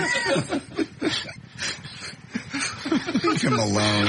Any comedian you talk to will tell you that Andy Kaufman was a genius. No, Andy Kaufman was an idiot, too. He would stand around and read scriptures out of a book, and nobody knew what the hell he was doing. That doesn't make you a genius. That makes you a tard. Okay. Am I right? Is that what Andy Kaufman did? I guess that's why they make TV specials about him and feature films about him. Because he was a freak. And why any comedian you talk to in the world will tell you what a huge influence he was on the medium. He wasn't an influence on anything, unless you would look at Andy Kaufman's work. Excuse me. Excuse me. Oh, first of all, it is. I don't see how he infused. I believe I'm talking. It's not an argument. This is what we did yesterday for 20 minutes. And about every 4 minutes, when I just think he was going to hang up, he goes, I'm not going to get sucked into your stupid little argument. Yeah, I'm lying in a hole covered with leaves at this point. God. You've done it to me again. I haven't done anything. I just called to find out what your perspective was on it. And the only thing that Andy Kaufman could have influenced was the fact that people could look at his work and go, all right, I'm not going to do that. That's like saying Ken Goldberg affected radio. Well, he did in a fashion. You look at his work and go, let's not do that. What's so great about AC/DC? I like AC/DC. I never said they were great, and I certainly have never said they influenced anything. Well, of course they have, but... I don't know what they've done, nor do I care. I enjoy the music. Well, good for you. But I don't purport to throw my influences out on, my preferences out on other people. Well, neither do I. Yes, you do. You evil, wicked man. Quit it. Leave the Brumley alone. He's trying to watch a movie. You keep asking me these moronic questions. I was just curious. I'm killing time. It's the summer book. We're not paid bonuses in the summer, so that's why I'm talking to you. Yeah, I should have known that. Yeah, it is the summer. Put Brumley on. Nobody's listening anyway. Let's put Brumley on. Listen to his head go off. All right. It's very melodic. Yeah, it was. What, you get any cards or any cards or anything from anybody else in radio? No. Well, I told you what I got, the other day that I got, some flowers some flowers and a card from one morning personality and some flowers from another radio station. I forget. Who was that? Kid Craddock sent me some cards and a flower, and WRR sent me some nice flowers. Oh, they did? Yeah. Nobody sent you any food? No. Do you need any more? No, we're fine. Are you sure? Yes, sir. Just fine. Appreciate the offer, though. Do you not like the food we were sending? It's not that. It's just that I just can't keep doing this. Can't keep doing what? Taking food from you guys. We ain't paying for it. Well, I know, but it just doesn't. People want you to have it. You become part of the show. People love the Brumley. Everybody, every day we get calls, how's Brumley doing, or we get emails or whatever. And they're concerned really with you. Nice, and I appreciate the heck out of it. But you got to understand, I'm the local radio critic, and that don't make any difference. What's it going to look like? Think about it in the overall scheme of things. In 20 years, who gives a rat's ass? Well, you're a person. We're people. We'd like for you to have something. Well, that's nice, and that's God's way. It means a lot to me, but. I just have to. Nice training. Just what? Just take it. Why is it nobody can be nice to you? I never said that. Just take the food. Take the food and eat it, you fat. God. I can shout just as loud as you can. Well, go right ahead. I will. Mine don't come back to me 3 seconds later. All right. I can take it so that it will. Just no reason for that. It's better television. All right. What about your yard or anything? I'm not being an ass here. Seriously. No. Who's doing what about the yard? Oh, we got it covered. Anything else in the house you need? No, really. We're in. And just take the stuff. I couldn't give a rat's ass what the morning news thinks. Well, I could. Well, you know what? What are they going to do? They're not going to jump on you. They're not going to fire you. How great does that look if they fired a guy who's recovering from a brain tumor? Well, yeah. You're in the clear. Milk it. And then you know what? And then you get another good book, and I write about it, and everybody, all the other stations say, well, of course, look what he's doing. You've written good things about other people. You've written disparaging things about this show, and you didn't write anything about this last book that we were still number one. You know good and well that it's not reality that matters, but the perception of reality. Yeah, that's true. Mm-hmm. Okay. Well, if you feel uncomfortable, how about if we just start doing this? We do stuff and nobody knows about it. Okay, that's cool. You're all right with that? That was easy. Send it on your damn mouth. Yeah. So much for journalistic morals. Yeah. Oh, it's under the table? Yeah. Sweet. All right. Well, then here's what we'll do. We'll get you some food or stuff. We'll do the plugs at the end of the show, and we'll just say we're plugging this business for no particular reason. Okay. And everybody will know. That'll be our own little code thing. Who that's for. How about that? Well, why does there even have to be a code thing? Just so people know that you're being taken care of by that company. Oh, okay. Well. How about that?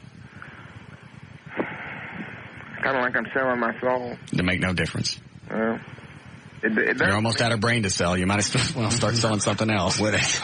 I mean, you know what I'm saying. I understand, and I understand what's going on. We'll handle it. Nobody will know anything about it. Let me give you an example. Okay. Our city council reporters, when they cover the Wednesday night meetings, the city provides food for all the people that are there, but we pay for our own food. We actually give the city money so that our reporters can eat there, and so that we're not accepting food from the city. Okay, how about this? How about if we get you the food and all the stuff that you need, and you write crappy stuff? Or I'll even go this. You never write about this show again. I'll be fine with that.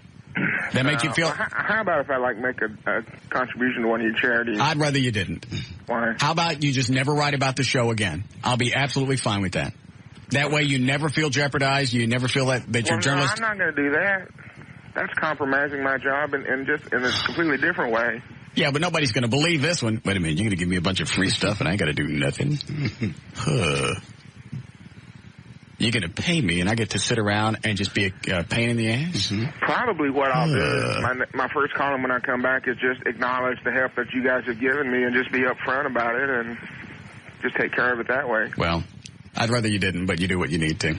Well, I mean, just in terms of, Make your head go off again. Make it what? That noise we heard earlier. Make your head go off again. What was that? I don't know. It's your house. Wait a minute. Let me try. I can't get it. I was expecting it to rain.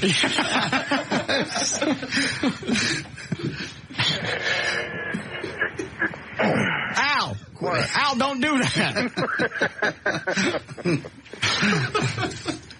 I get this mental image of him sitting there and his cupped hand goes up to his mouth and his eyes roll back in his head. He's throwing coins in his mouth. Yeah. Remember the old banks? Yeah, the old bank. All right. We have to break? Yes. All right. Well, all right. We just wanted to call and check on you, see if you were okay. Well, Bob Dylan rocks. In your head. We love the Brumley. See ya. All right. Al Brumley from the Dallas Morning News.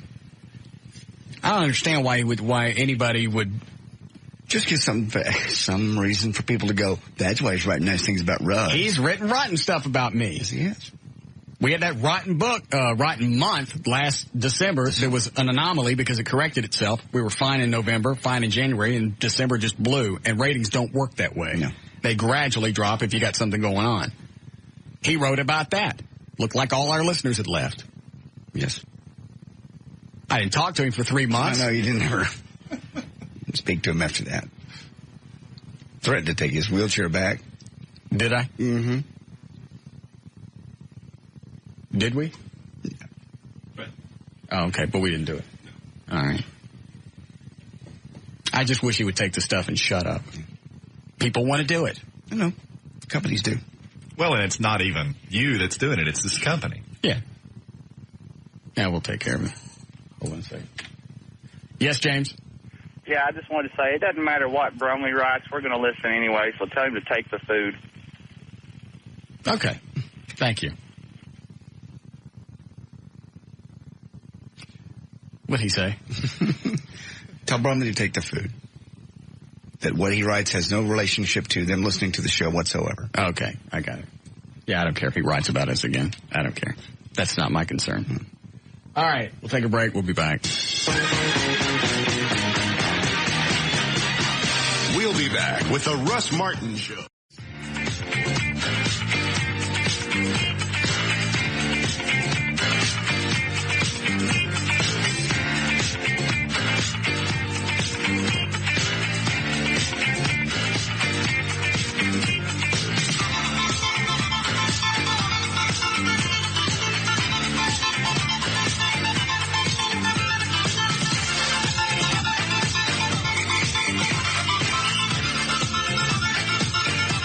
What was it Trey wanted when he came in here? I'm not even sure. Really. Why was he talking to me? I don't know. Did he see me laying on the couch with my eyes closed? Yes, he did. I think his question was, are we going to do news or something or other? I heard him say he brought in audio for something, but I don't know what. He still hasn't learned the rules of engagement during the show. Mm. Which are? Don't talk to you unless you ask a question. You're busy. We addressed that, didn't we? Mm-hmm. Like during the breaks, I'll just close my eyes. Sometimes I'll lay on the couch. He comes in and starts talking to me. My eyes are closed. That means I'm not open for business. Nobody else does that. No. Oh, that's right. He came in. Do you want to hear this audio? It's audio from the parade, and the video's been edited, which I hear the video's very good. Good. It's not done. I still have to look at it and see if there's anything. It may be done. The Tom guy that shot it all, it may be perfect. Okay. It's going to need music. Do you think you could do anything? Sure. Keyboard-wise? Absolutely. I've got a nice, big, full, rich sound? Yes. Sounds professional? Absolutely. That way we don't have to pay rights to anybody and we can sell this and all of it goes back into the foundation. Yeah, I'm going to need a facility to sync it up with the video. That's the only thing. I would imagine someone will call in. Yeah, okay. We couldn't do it here? We might be able to, actually. All right. Be nice to have a studio. Okay. I'll see what we can get. I'll see what this audio is in a second. Cue it up. Go ahead, Ronnie. Hey, Russ. I'm sitting here watching the news, and they're showing the city council meeting today. What channel? Channel 8. Okay, I got that on. Yeah, and they're showing about Bolton being fired. Yeah. They're being spearheaded by Al Lipscomb and John Wiley Price, both of which are convicted criminals. And, I mean, John Wiley Price was on the radio this morning saying, all my people show up at the court. They had to stop it, this meeting, twice. Well, Lipscomb's convictions were overturned. Yeah. Well. I know what you mean, though, Ronnie. Well, yeah, okay, exactly. I mean, and John Wiley Price, every time he protests, Jesse Jackson will be down before it's over. I don't understand why it's only the black community. If, in fact, that's just like saying all white people can't identify racism. And that's why there are only black people going for this. Right. We could see racism. Well, that one of the cases that are... Anyway, my point for saying that is, just because it's all black people doesn't mean that are protesting Bolton doesn't mean it's really a racist issue. No. Bolton, again, I go back to Bolton's own lawyer yesterday. He said it was not a racist. He said it wasn't, then he said it was. So which one do you take him at?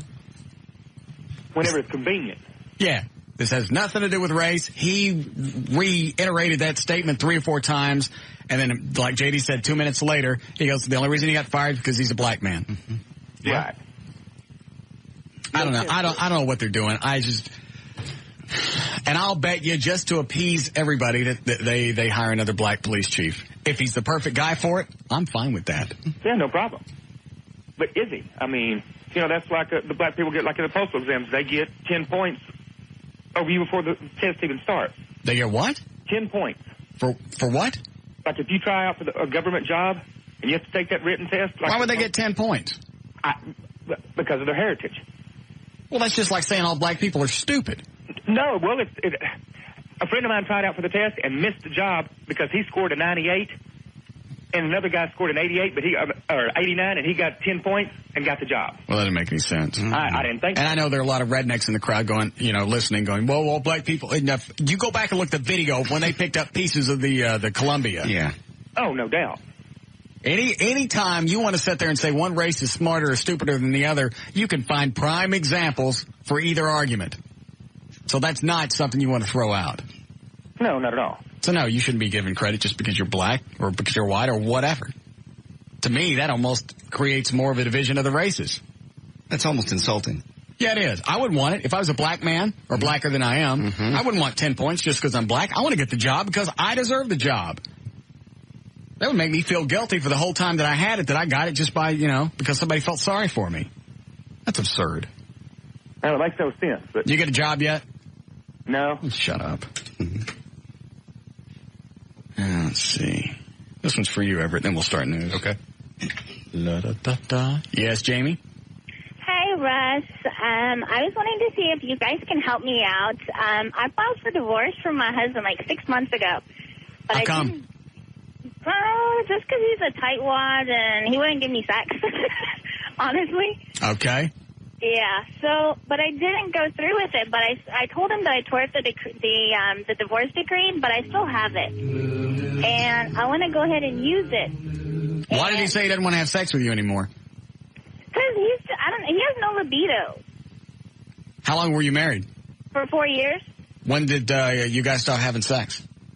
Like the wedding day. Are you making this up? You being cute? No, I'm dead serious. The wedding day you guys stopped having sex? We would go like 6 to 8 weeks without having sex. Like our wedding night, we didn't even have sex on our wedding night because he didn't feel like it. Well, I hear a lot of people are tired that night. And that was understandable, but you didn't have sex on your wedding night? No, we were too exhausted. Okay. What about you, O'Malley? You paying your wife's guts? You did? Good for you. Well, he's a young guy. No, he just felt. And it's. Plus, he's got a hot wife. He didn't. What does that mean? Pretty good looking. Okay? He does. I know. Is that a slam at my ex-wife? It's okay if it was. No. I'm just saying he's got a hot wife. I can't wait for him to split up so I can bang her guns. I'm sorry. Go ahead, Jamie. But, so what I want to go ahead and use the same divorce decree, because it's good for me. I mean, he's not getting like really screwed over. Do you know what she's it's asking? Good for me because he's Not yet. a lawyer. Okay. There's several possibilities, but we can let her run with it if you like. What would be the quickest question to get to the bottom of it? Finalize the divorce. She's here. I got one. Lawyer, and he's going to change the decree. Hey, what do you want? I want a divorce, but I want to make sure I'm not going to get in trouble by not telling him that I'm going to go ahead and do it. Well, I think you got to let him know sooner or later. But I already told him once. Okay. Well, let me ask you this: has he been served? Or He signed everything. I mean, he signed a waiver? It's ready to go and do the prove-up. Okay. Well, if he signed a waiver of service and you've got all the paperwork filed and the petition and the divorce decree are conforming with each other, there shouldn't be a problem. The only potential problem you might run into is if so much time has lapsed from the time that you filed the petition until now. How long's it been? It's been 6 months. Yes, no. Yeah, you're probably okay. Although at some point, if you continue to wait, the case will file it now. Yeah, it'll be No, dismissed. it's already done. I want to go to court on Friday and finalize everything and do the prove up. There's no problem. Okay, I just want to make sure that like he can't come back and say, "Hey, I don't agree to this amount of money anymore." Well, he's already signed it. He's waived his right to appear in court. He's done so at his own peril. Yes. Thank God. So, and because in there it says that until the day that it's final. Man, they just keep going on, don't they? Yeah. Even after you give them the answer. Oh, it doesn't matter. Well, no, he absorbs. He agreed to absorb all the debt. Hey, what's up about? Did you have an attorney draw up the decree? Yes. Why don't you call him? Because if I'm going to get in trouble, I don't want to tell him. Well, you're not tell gonna get in your trouble. tell your attorney. You can tell them anything. Okay. All right. Well, it's like you lie to your own attorney and you lie to your own doctor. No, you don't lie to your. Well, I would lie to my attorney if I was guilty and I really did it. You would lie to him? Yes. Yeah. See, that's what I mean. I'm not talking to you. You're getting a right. This is a go away. If I'd done something heinous, right, and I knew that my attorney might bolt if I told him, I'm not going to tell him. You'd lie? I didn't do it. I wasn't there. I was asleep, wearing a hat, chained to my bed. Well, that way he'd stick around and defend you to the best of his ability. And yes. You figure OJ ever told Johnny Cochran? Ever? I don't know. I doubt it. Ever went? I seriously doubt it. Could you do that? Could you tell any... Hold on a second. Yes, Philip? Philip? Hello. Yes? Hey, Russ, man. I was hearing y'all talk about the chief getting fired earlier and talking about it was race and all. And I just wanted to let you know there's some black people out here that don't think it was racist. I think it's just common sense. Well, you don't seem to be in the majority on this with the black community, though.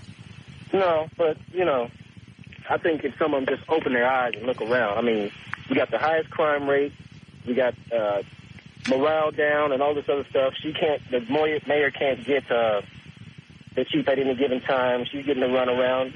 Somebody's got to pay for that, and it's got to be the chief. I couldn't agree with this guy more. And, the thing of it is, a big part of what a police chief does, he's a leader. He leads the troops. And when you've got police, and I've talked to policeman after policeman who says morale is really down, nobody can stand to work for this guy. If for no other reason, you need to get someone else in there who is going to increase morale so that we have police that are on the streets that want to do their job. Yeah, you got enough going against cops as it is. And if you don't have a good leader to at least build things up and make them feel happy, it's like, all right, we got crap salaries. We got to work part-time directing traffic just to make sure we got some place to live and feed our families. We got to do all of that. At least have somebody in there that's going to lead them and make them feel good about their jobs or do as much as you can. Sure. And it kills me that you see, we can't even go down the deep Elm or anything else. And all this crime rate, and black people can't see that. You got to sit up here and scream racism because he gets fired. I don't know how it's going to play out. And I can see in the black community, if you feel like somebody's getting hosed, you're black and they're black, and you guys have been jacked around for so long, I can see the initial, thing of going, all right, we got to stand up for our brother. Yeah, but you guys also aren't stupid enough just to blindly back anybody all the time. Exactly. If the guy was doing a great job, then I'd probably be on his side. But he was doing a crap job. Now we got another unemployed black man running around. All right. What's that got to do for crime? Quit it. Yeah, he's going to up the crime rate. Yeah. Thanks, Philip. Ever, when you talked to those police officers that said that, was it evenly split black and white that didn't like him? Well, it's hard to quantify because I haven't been keeping any statistics, but I can tell you Did anything stand out? No, it really didn't. Okay. TV cameraman. No cops like Bolton. Huh. Hi, Kenny. Hey, how you doing? How do you know all this, that no cops like Bolton? Well, I don't know that no cops like Bolton, but I'm a television news cameraman here in town, and I run into cops almost every day. Are you with one of the good stations? Sure, why not? Oh, Any of them. Hang on, let me pick up the phone. You tell me. Hold on. Which one is it? You're not on the air. Listen. See? How about if I guess? Yeah, lie to me. Oh, you said one of the good ones. Hold on. All right, go ahead. Okay. So, I talk to cops almost every day. And, I've been here several years, and I have never, ever heard any of the cops have anything good to say about Bolt. They hate him. And it's not divided along racial lines, nothing like that. They just, they don't like him. They say they just don't trust the guy. He's not somebody that backs up his troops. And if the troops don't have any confidence in this dude, how effective could he possibly be? Yeah, you may have... I'm sorry? Nothing. I was trying to listen in the background, see if I can tell who you work for. All right, we got to go. I forgot what I was going to say. Yeah, you may not go and do as good of a job that you might normally have done if you don't think nobody's going to have your back on it. True. So, I don't know anything else about the guy. I don't care. He's out. If you want to make it a racial issue, fine. Go ahead. Us talking about it's not going to change it. Let it be a racial issue. Go ahead. Yeah, people can look into it, but he's still fired. Yeah. He may even win some money. I don't know. I can't see how. I can't see why anybody would think this really is a racial issue because they know, Benavides knows somebody's going to investigate it. You can't just cop somebody. You can't pop somebody out of their job and expect nobody to question it. He knows it's going to come up and he's going to have an answer, especially for a high-profile job like chief of police. Yeah, you're exactly right. I'm sure nobody else has looked into that. And sooner or later, Benavides is going to have to say why he did it. Well, and you could bet money that this was all run by the city attorney's office. Benavides didn't just... Right. Hey, I'm going to pop somebody today. Yeah, who gets it? Right. Yeah. I'll spin the wheel. Oh, look, Bolton gets it today. Mm-hmm. All right. You ready for news? Sure. Yeah, okay. All right, 5:20. J.D. Ryan's on Live 105.3. Thank you, Russ. It's brought to us by Miller Brewing. This hour of the Russ Martin Show is brought to you in part by Miller Lite. And by, Highly Mazda Volkswagen in conjunction with Service King Repairs. Eddie will be out there Saturday 3 to 5 at Tech Center Parkway, I-20 Collins in Arlington. And Russ Martin making a rare appearance at Western Warehouse. He'll be there Saturday 11 to 1 with the Batmobile. Central and Royal locations. You can get your picture taken with the Batmobile. All donations benefit the Russ Martin Show Listeners Foundation Fund, aiding families of fallen police and fire officers. Former Baylor basketball player Carlton Dodson was indicted today in the number of his... What are you doing? You're distracting me when you do that. I'm just looking at Everett. You have yet to get that thing right. I got it right. That's what I said. Fallen police and fire officers. Aren't they fire officers? No. When have you ever heard anybody called a fire officer, J.D.? Well, the guys that are officers in the fire department. My house on fire. Call one of the fire officers. Former Baylor basketball player Carlton Dodson. Get somebody over here and fill out some paperwork. Hurry. Was indicted Wednesday in murder of his former teammate and roommate Patrick Dennehy. The indictment alleges that Dodson shot 21-year-old Dennehy on or about June 12th. Dennehy's body was found in a field near a rock quarry southeast of town. July the 25th, he'd been shot twice in the head. Zippo.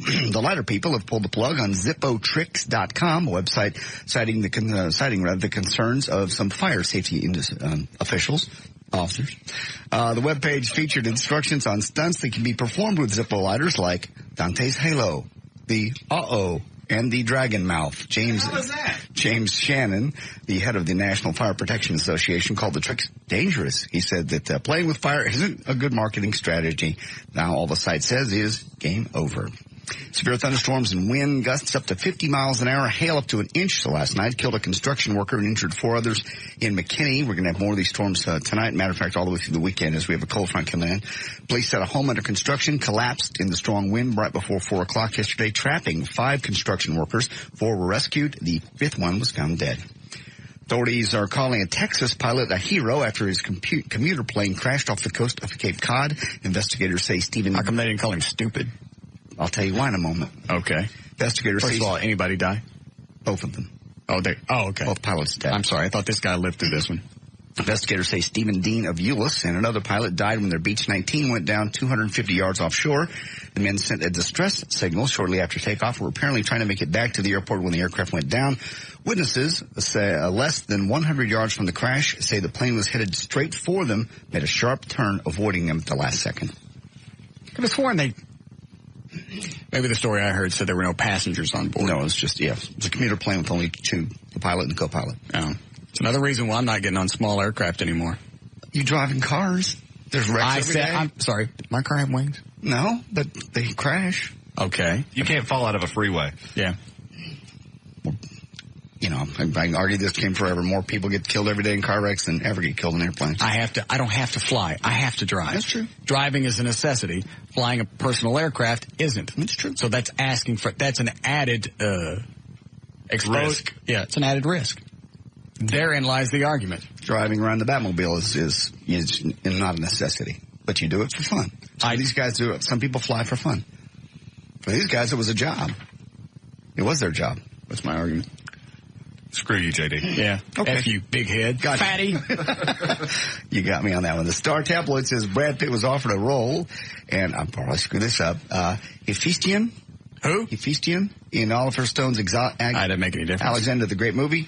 Hephaestion, in case you didn't know, was a top general and lifelong companion of Alexander, who will be played by Colin Farrell. Hephaestion was probably, they say, a gay lover. Alexander. Brad Pitt didn't end up taking the role because Jennifer Aniston wouldn't let him. She said playing a gay guy would hurt his image, so he backed out. It would. Plus, you couldn't pay me enough to pay. I'd play a gay guy, but there will be no kissing. There will be no. I don't even know if these guys on 6 Feet Under on HBO, I don't know if they're gay or not, but they kiss a lot and they tongue kiss. I don't care how much cash you're getting, it ain't enough to tongue kiss a guy. I think you're right on that. Play a gay guy, but stop right there. I don't care where it's going to lead. I don't care if they promise me it's going to start gay and then you're going to go to heterosexual and this will never happen again. I cannot tongue kiss a man. I don't care how much cash is involved. Well, and if you ever did, you'd always be that guy that tongue kissed that man in that movie. But these guys do it over and over. But this is Brad Pitt, and he's married to. No one's going to ever think he's gay. I don't think it hurt his image at all. They might think he's bi. Nah. He don't need the money that bad. Probably not. I just can't imagine. I don't know. Didn't Matthew Broderick kiss somebody in a movie? I don't know. Tom Selleck did. Well, I know, but I don't think that was a tongue kiss. No, I don't know. But that was still being too close. Even when I thought Dan Lewis had passed out in the studio, I was going to have to give him CPR. Even for that, to where I thought his life was in jeopardy. I was going, I can't. I just can't. Is there enough air to come out of my ass to save his life? Because I'd be almost okay with that. Yeah. Tell him it's flavored. Yeah. I don't know how you do it. As an actor, I guess you just say, hey, it's a part. It is not a part. It's somebody's mouth, and it ain't a chick's mouth. I can't even kiss an ugly chick, let alone a guy. I don't care how much cash is involved. I couldn't do it. I just couldn't. Even if they said it's only for 2 seconds, I would know forever that my tongue was in another guy's mouth. Oh, would it? Would you? No. $1 million? No. $1.5 million? No way. If I was Brad Pitt and this role didn't involve any physical contact, then I'd say, Brad Pitt, screw it. Yeah, if there was no physical contact, then you're just playing somebody's lover. Yeah. You ain't got to touch nothing. $5 million. Tax-free. Stack of wad, all you guys. Stack of cash, sitting right here. How long I got to kiss him?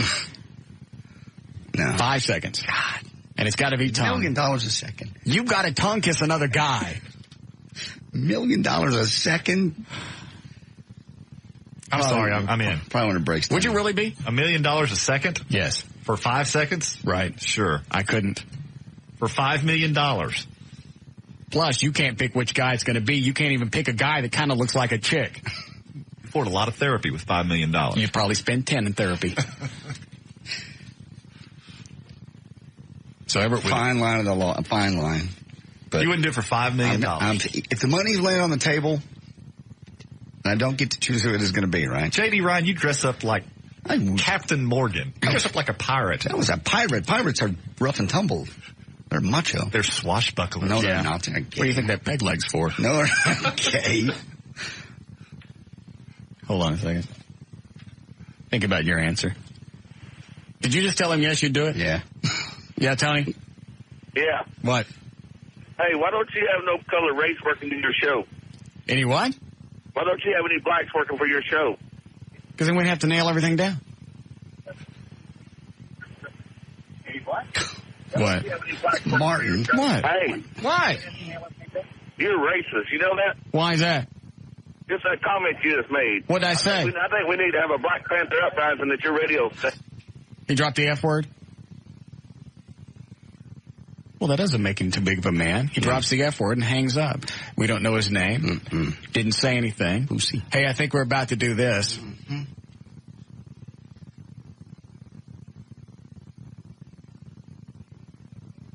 I wonder how it... Does he... You think they get how big of a coward that makes them look? They call up, they mouth off, they say something disgusting, and they hang up. They don't come by and say it. You're a big man on the phone. I know. At least people know where I am. I have to worry about people killing me all the time because I'm man enough to tell them my name and they know where I work. You're just a little disembodied voice on the phone that calls up, spouts your little evil sayings, and then you vanish like a turd in the night. Sorry if I'm quoting from something. I understand. Shakespeare, clearly. Is it? Yeah. Turd in the night. Oh, is he back? No more curse words. All right, no more cuss words. You coming by? Are you coming by? You want me to come by? Absolutely. All right, security gonna let me in? I'll go prop the door open right now with a brick. Okay. I'll be there in about 45 minutes. What? Do you know where we are? I know exactly where you're at. Where am I? I'll tell you what, I'll be there in 45 minutes. Where am I? I'll be there in 45 minutes. Where am I? Let me see here. Where are you at? I just asked you. Tell me where you're at then. I thought you knew. Well, you're asking me. How are you going to get here? Tell you what, why don't you just wait 45 minutes and see if I get there? You're not going to get here. You'll never, because I know, I've been in radio 25 years. I can spot a spineless pussy every time I talk to one, and you are a spineless pussy. You can ask me anything that you want, but I'm not going to be here for it. And if you want to get somewhere, it really helps to know where you're going. You wait 45 minutes. I'll be there in 45 minutes. Where are you going? Where you are. Where am I? Where I'm not. You wait. See, don't I show up there in 45 minutes? I'll be there. I've been through your mouths all the time. I think we've had, one guy show up? That's just in the last 4 years. What? And the only guy in my radio career that's ever been man enough to show up. And what happened? No, Harold showed up too. That was two. Harold. Yeah. And what happened? Yeah. What happened to them? You want some of that? Come on up. Pussy. Sit there in your car. No life. Smoking your cigarettes with the pinched off filters. Breathing your own farts. You don't even roll the windows down. You got no couth. Empty Rolaids wrappers rolling back and forth on your dash. Pussy. Coward pussy. Gay porn magazine flipped open so you can pound in traffic. That's good. That's visual. I'm still stuck on the Rolaids. Yeah. And he picked Cannon Day to do it. I love it. I hope he does come up. Oh, yeah, we got the real Cannon in here. Good. Come on up. Can't wait. It's 5:30. We'll see you at 6:15. 45 minutes. Thank you. Go ahead, John. If you're looking for a job, you may want to head to the Back to School, Back to Work fair at the Tarrant County College Southeast Campus. Organizers hope to pair up employers, offering flexible schedules, shift work, and tuition assistance with students and community members. They did it today. They'll do it again tomorrow from 9 a.m. until 2 p.m. Magician David Blaine's next endurance test will be to allow himself to be suspended in a plexiglass box over the Thames River in London for 44 days with nothing but water to sustain him. Why? It'll start next Friday. I don't know why he does these. What was the last thing he did? He sat on a pole for a few days, didn't he? Yeah. And then fell off into some boxes. Didn't he get buried in something in New York underneath the ground? I don't know. How does he make money doing this? I don't know. This one says it's actually going to cost him cash. David has done quite a bit of research. He's going to sit in a box and not eat for 44 days. Right. Okay. Over the top of the river. All right. Then what? He did some research. What's the magic? I don't know. See if he can do it. He thinks he'll lose 50 pounds. Could suffer brain damage. Good. In fact, this guy, he researched Bobby Sands, who was an IRA hunger striker who died after 61 days back in 1981. And Bobby went into a coma on day 17. I got to sneeze. Okay. Go ahead. And finally, having a problem with wasps around your house? Yes. You try to exterminate. Bunch of white people. No, not that kind of wasps, the kind that fly and sting. That's what I'm talking about. You could try to exterminate. The extermination method used by a man in Switzerland. Bug spray and a cigarette lighter created his own flamethrower, and it worked. Burned down his apartment and 2 neighboring apartments, but there were no more wasps. There's news and information. It's brought to us by the end of summer spank Saturday, Sneaky Pete's, Lake Louisville. I'll be out there and we'll have a lot of fun. I'm J.D. Ryan, Live 105.3, The Talk that Rocks, Texas.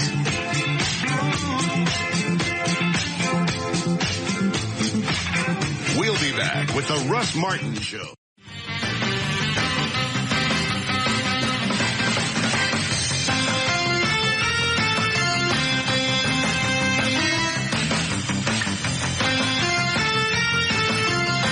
What are you looking at? Your silly dance. What? Your silly dance? I don't think that's a dance. I believe it is. What's it called? The worm. It's not the worm.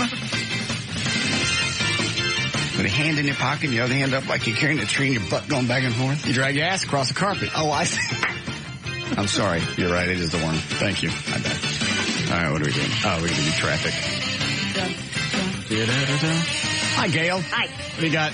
Jeep dealers and Smirnoff. All right, your out cue is totally sensory experience. Get the best values in America during the summer sales drive. See your local Chrysler Jeep dealer. Captain Morgan's Parrot Bay coconut flavored rum. Mix it with sizzling parties and endless summer nights for a totally sensory experience.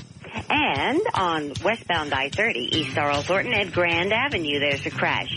The 2 right lanes are blocked and severe damage to the HOV barrier wall. The HOV traffic can get by, but that could affect it tomorrow.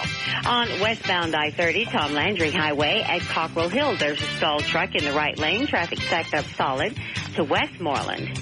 In Irving, westbound 114 at Walnut Hill, that left lane blocked for road work. And in Fort Worth, there's a crash on westbound 20 at James Avenue. It's in the cleanup stages and traffic's unwinding now. This is also brought to you by Levitra. New choice, here now, new Levitra Vardenafil. No, Vardenafil. Levitra Vardenafil. HCL. Stick an HCL on the back. Ask your doctor about new Levitra Vardenafil today. I'm Gail Lightfoot on Live 105.3, The Talk that Rocks, Texas. Thank you, Gail. All right, we got rain popping up throughout the area. The Kaufman and Rockwall severe thunderstorm warnings have now expired, or actually the Rockwall wind will at 6 o'clock. Otherwise, the storms popping up throughout the evening could be severe like they were last night. More tomorrow. 97 and sunny tomorrow. It is 96 and sunny currently at Live 105.3, The Talk that Rocks, Texas. Do you have any plans Saturday night? I do not at this particular moment. I was going to go out of town, but that changed. I know. How did you know? This is not important. You want to go to dinner with me? How did you know my plans changed? That freaks me out. That just changed like right before we went on the air. Okay. Do you want to go to dinner with me? Possibly. Okay. You can bring Joy.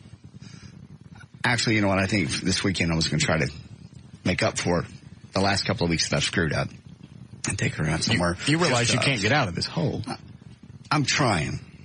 All right, you don't 4 dozen roses and a nice dinner and get away somewhere. You forgot her birthday. Yeah. I know. I'm trying. There's no way out of that one.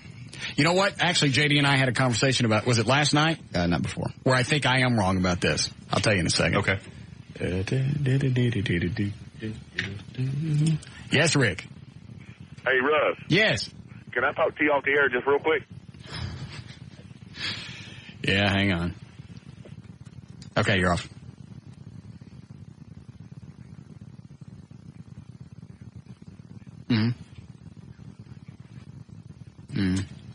Why can't you say all this on the air? That's not going to get me in trouble. That's okay. You're going to have to hurry. Yes. Right. No, because it's a show. Yes. No, it's not. It's a show. All right. I'm going to put you back on now. Hang on. All right. No, it's a show. You can't use anything that you hear on a show as real. That's why we call it a show. All right. I'm just looking after your back. That's very kind of you. Are you the one that's going to come up and kill me? No. Are you the one that's going to come up in 45 minutes?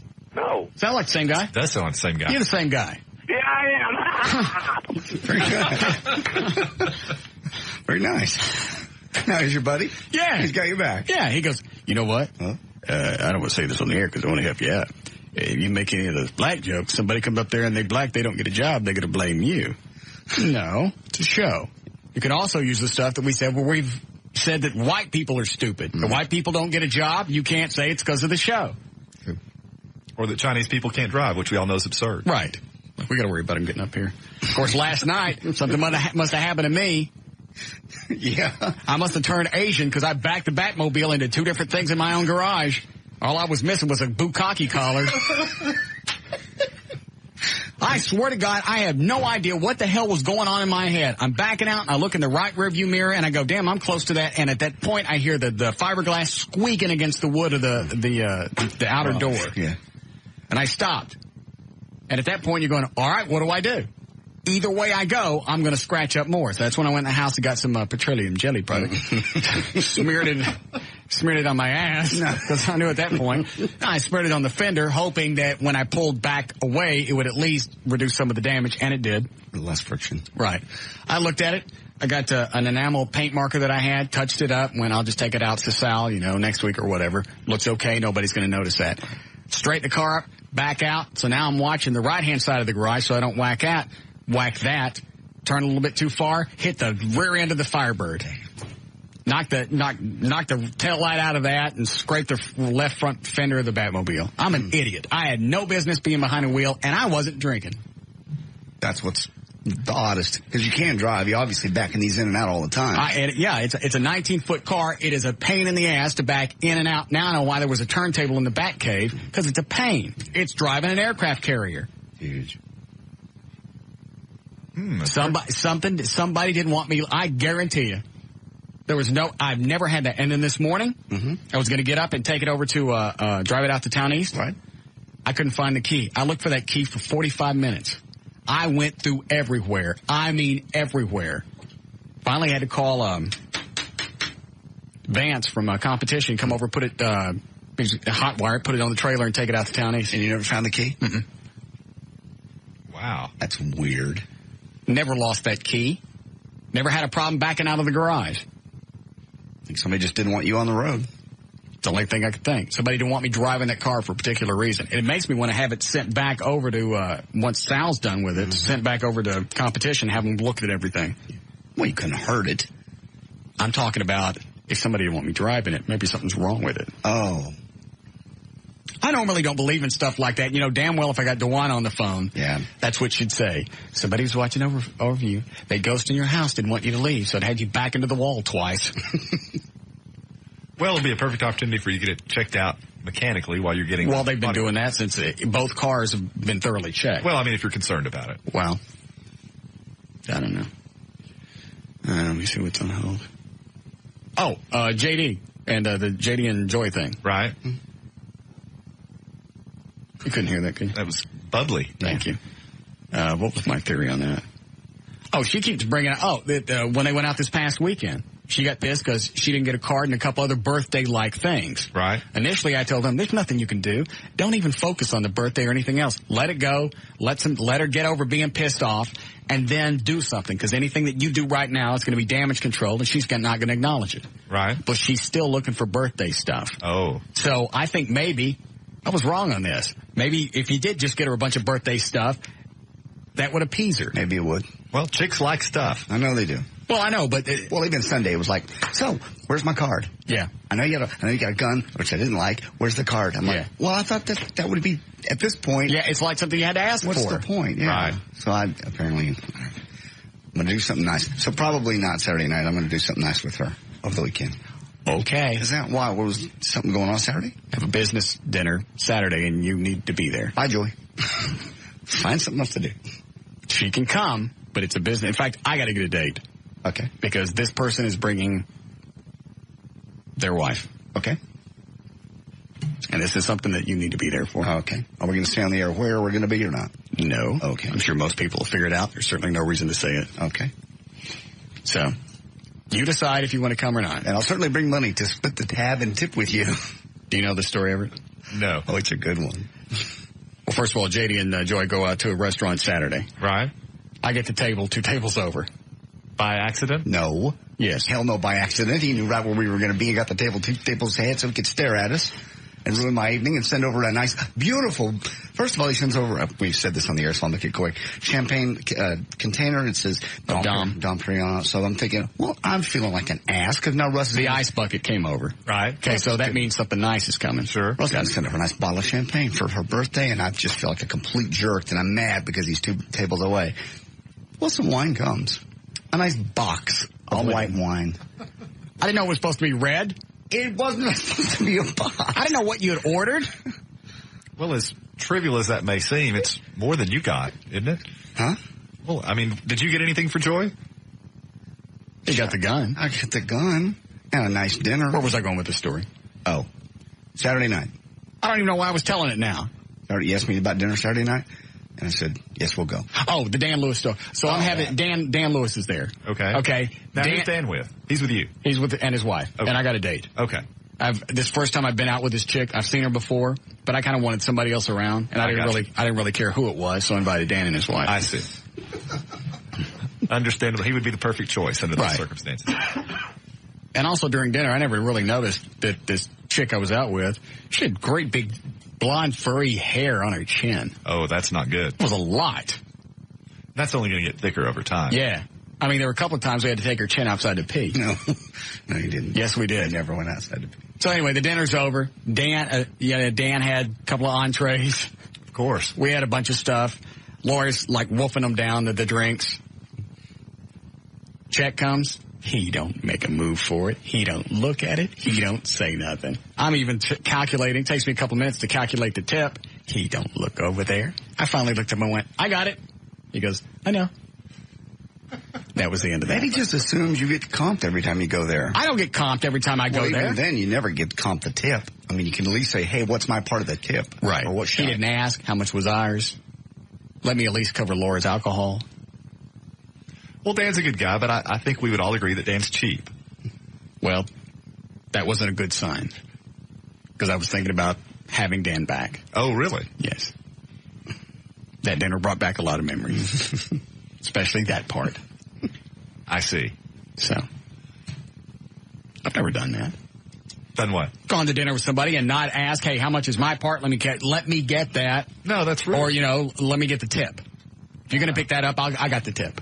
Right. The rest of he picked it up, looked at it, stared at it, waited, looked at it again, wait about it, a minute and a half? Yeah, and then I'm calculating the tip, and I'm still holding it. I got it. It's okay. Never mind. All right. The worst part is I know. It's like if Rick could walk up to my table, which he did, and comped our dinner, and I went, you're welcome. I know. Right. Yeah. Supposed to thank you. That's what happened. All right. So you in or out for Saturday? Obviously I need to be there. Okay. And I got to get a date, and I don't know who to ask. Oh, I'm not taking back what time's Chinchilla Woman. Because I got an appearance at that station event. What time? Well, they wanted me there late, but I can make it early. What time are you supposed to be there? I'm supposed to be there 9 to 11, but I can make it like 5 to 7. How are you going to change it at the last minute? It's just because people got to be there all day. We'll just move people around. 5 to 7 would be perfect. Okay. I'll do 5 to 7. Yes, John? Yes, is this Saturday not going to be with Jason Seahorn, his wife, or what's her name, to discuss the XM radio, the time we left JD, how he played 20 quid? No. I couldn't even tell what he was saying. That's because it wasn't important. Okay. There was certainly nothing there for you. Okay. Or anybody else. Who can I take? I need a date. Be a million chicks would want to go with you. I'd like to take Katana, but... Does it have to be somebody that's going to keep their yap shut? Yeah. Katana would be good then. I'm mad at her. Why? Yeah, she's been going on other shows. Oh, really? Yeah. Plus, she's hanging out more with her husband. Yeah, because she's married. Yeah. Yeah, wives tend to do that. Bitch. Wacky. LA's nowhere near. I ain't taking Chin Woman out again. No other chicks in the mix right now? No. Nobody I see on a regular basis.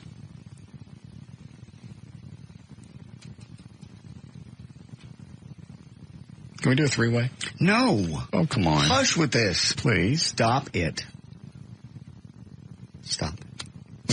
When JD was with Joy at the restaurant last week, cans are all over the place. Of course. Big fake bubbly cans. Right.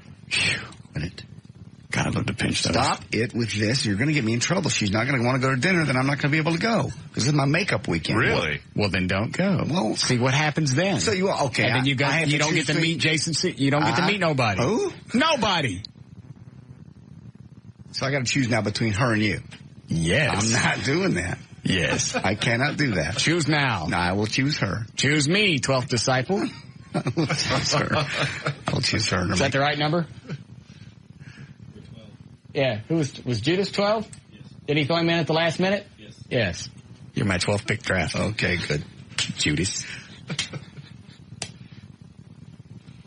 You must decide. I have. Choose. I have. Put no host before me. She's not a host. She's my girlfriend.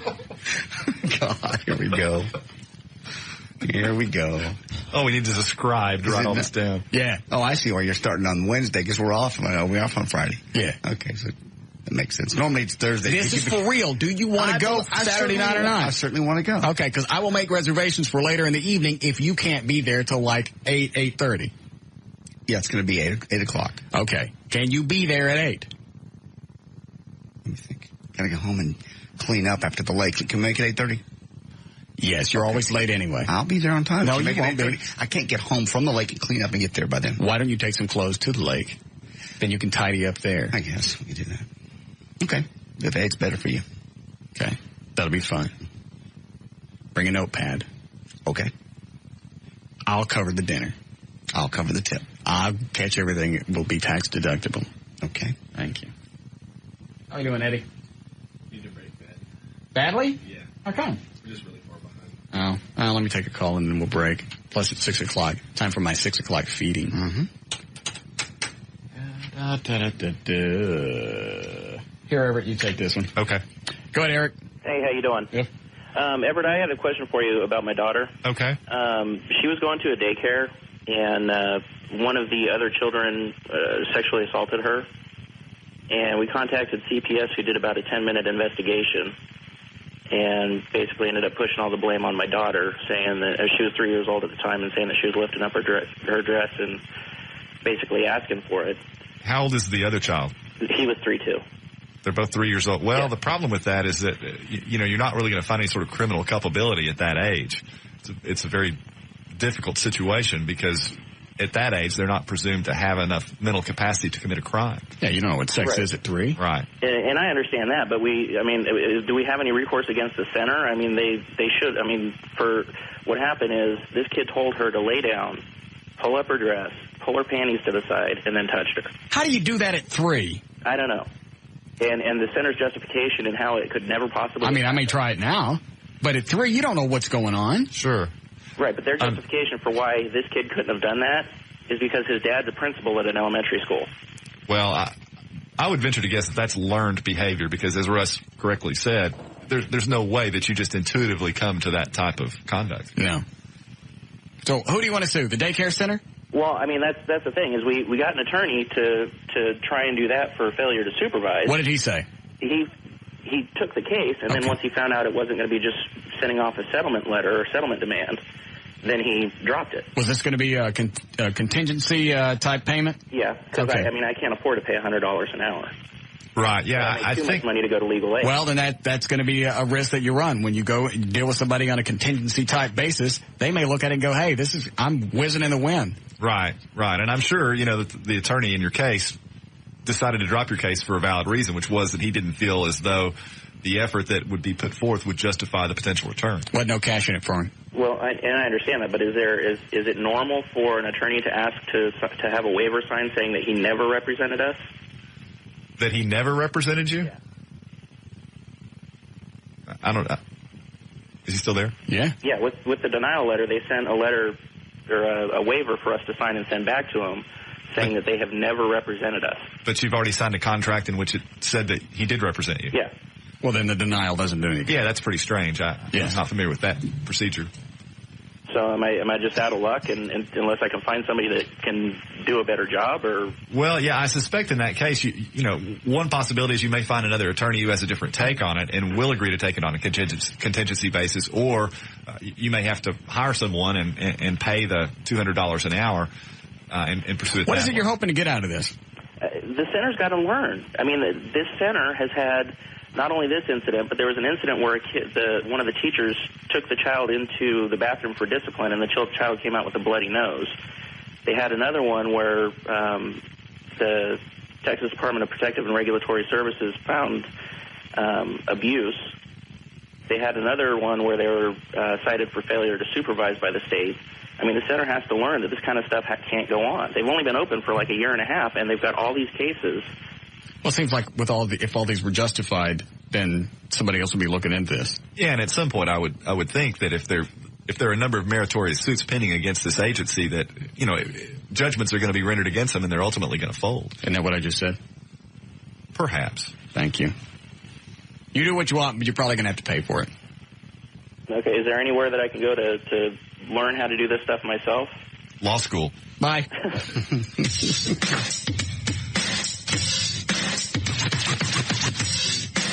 We'll be back with the Russ Martin Show.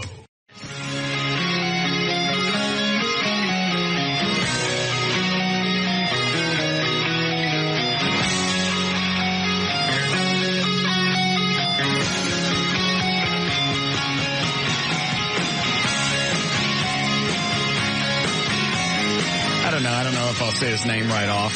Okay. I may milk it for a few days, just put some blood in his stool.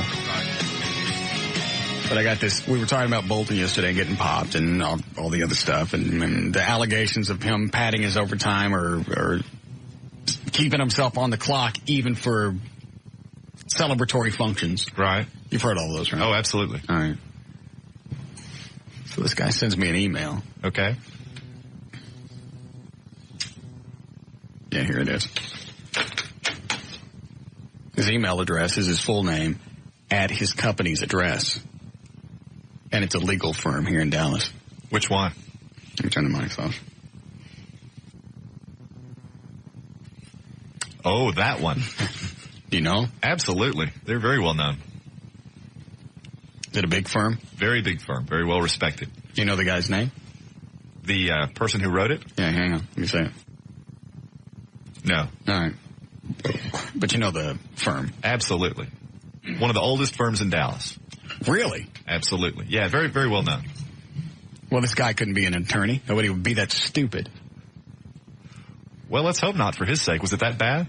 It's not horrible. It's just the fact that this would come from a law firm making these type of allegations when you have to work with police all the time. Well, sure.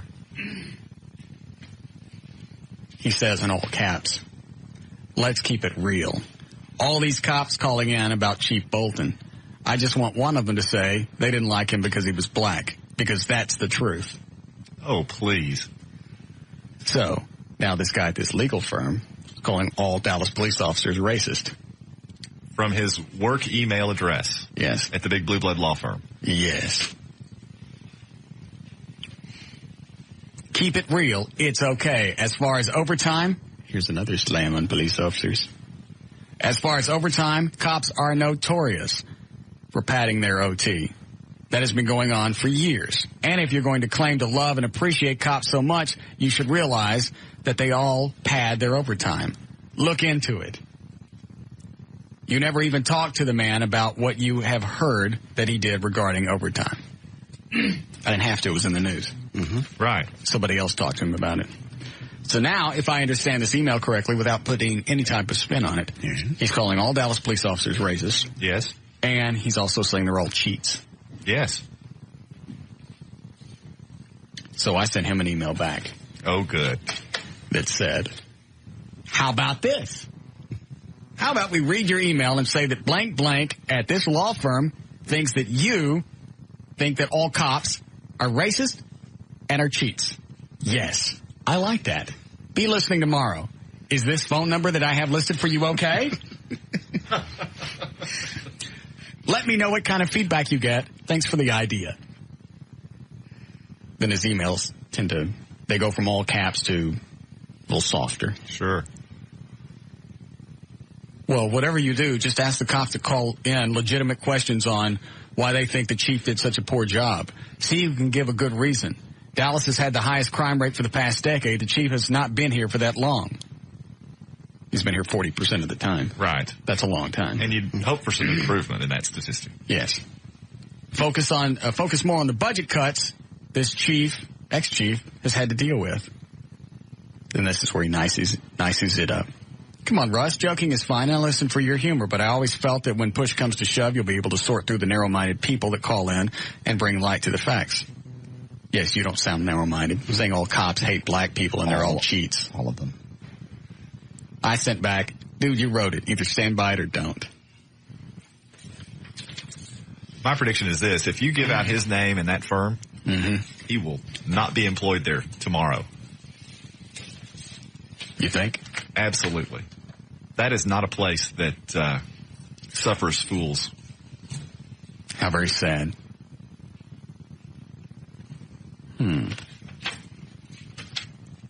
God, but that attitude, does he really need to be employed there? I mean, seriously. I feel certain. Well, that's not my call. I'd rather be there, but I'm just... Well, but in fairness to him, if he truly wants you to bring light to the facts, if that's the crux of his argument, I see that you have little choice but to expose him. Why? Well, because that brings light to the facts of his email. Oh.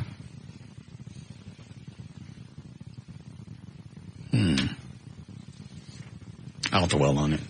Okay. In fact, I'll dwell over the holiday weekend. And do you know why? Why? So I'll ruin his. Yes. If I gave it out now, the suffering would be over. It's true. Will he do it? Won't he do it? He's been known to do it. This way he can stew in it over the holiday weekend and still get fired next week. Yes. Nothing like screwing up somebody's weekend. I can't wait. I wish it was Tuesday now.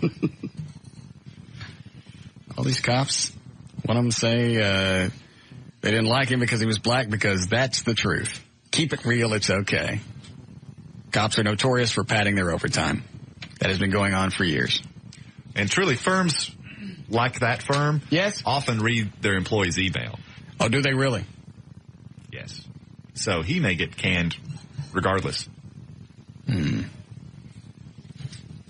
Well, I'll have to do a lot of soul searching over the weekend and see if I feel like exposing which law firm this is. I see. I'll have to do a lot of praying.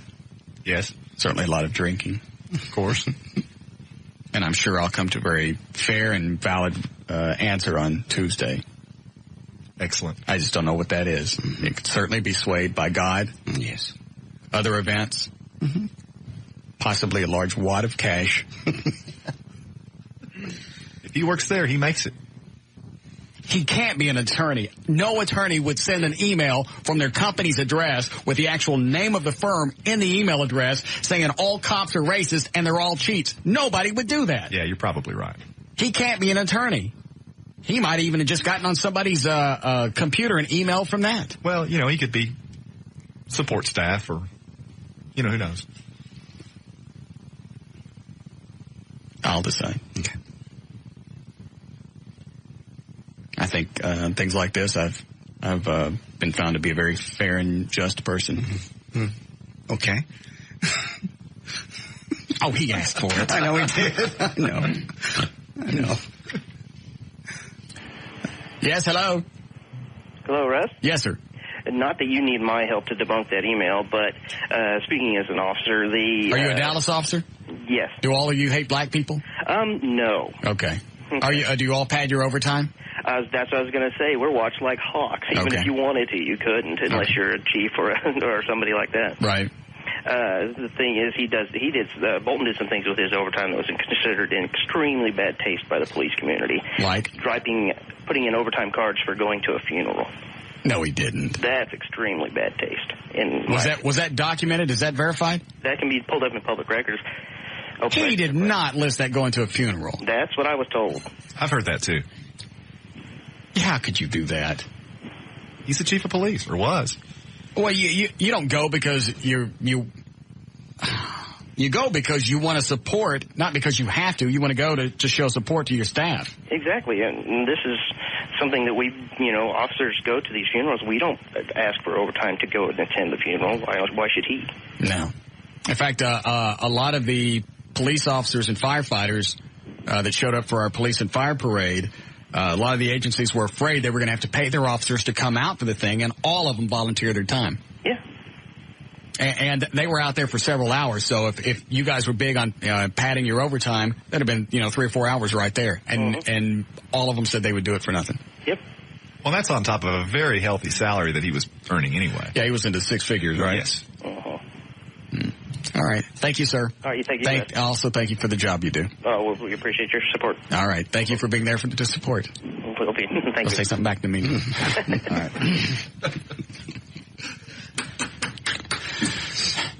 All right. Want to hear it again? Sure. I just want one of them to say they didn't like him because he was black. That's the truth. Keep it real. It's okay. As far as overtime, cops are notorious for padding their overtime. This has been going on for years. Also had Chris from VertBiz verify that that's actually where the email came from, and he did. Okay. And this is not a firm that does criminal law to my knowledge, so he's not likely anyone, at least from the standpoint of this job, right, that would have a great deal of contact with the police. Okay. So he would know anyway. Right. Mostly does civil. Yes. We're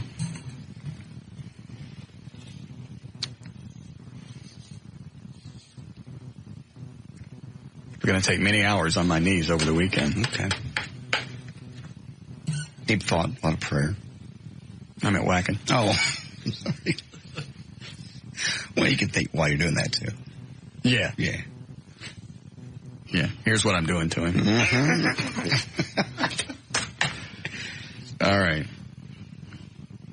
Does Joy have any friends? I'm going to be odd man out at this business thing Saturday night. This guy and his wife will be there. You're going to bring Joy. Mm-hmm. Why don't you bring Randy, your workout chick? She has a boyfriend. Ooh. And I don't think she likes me. I think she does. I think you guys are playing that tough guy game. Well, I'll win that. I can beat her ass. I know. But quit that. Have fun with her. She's nice. I didn't say she wasn't nice. She told me to shut up. And do the weights, not just, hey, shut up. She said shut up and do the weights. More or less you were complaining and whining. I can complain. This is my thing. This is my bit. This is my station. This is my airtime. My mouth is paying for her salary right now, and Larry North is covering everything. Nobody tells me to shut up, because if I shut up, you don't get paid. Tell me to shut up and lift the weights. That's what trainers do. You think she'd go? She might. Maybe if I made it sound very, what's the word? Innocuous? Yes. Say, platonic. Platonic. Yes. I need a female figure there. Yeah. But if she says no, I'm going to look stupid. She can say no, I have a boyfriend. I mean, I already know she has a boyfriend. Well, then that would be her out. That still doesn't embarrass you. Yeah, there's no harm to you. Okay.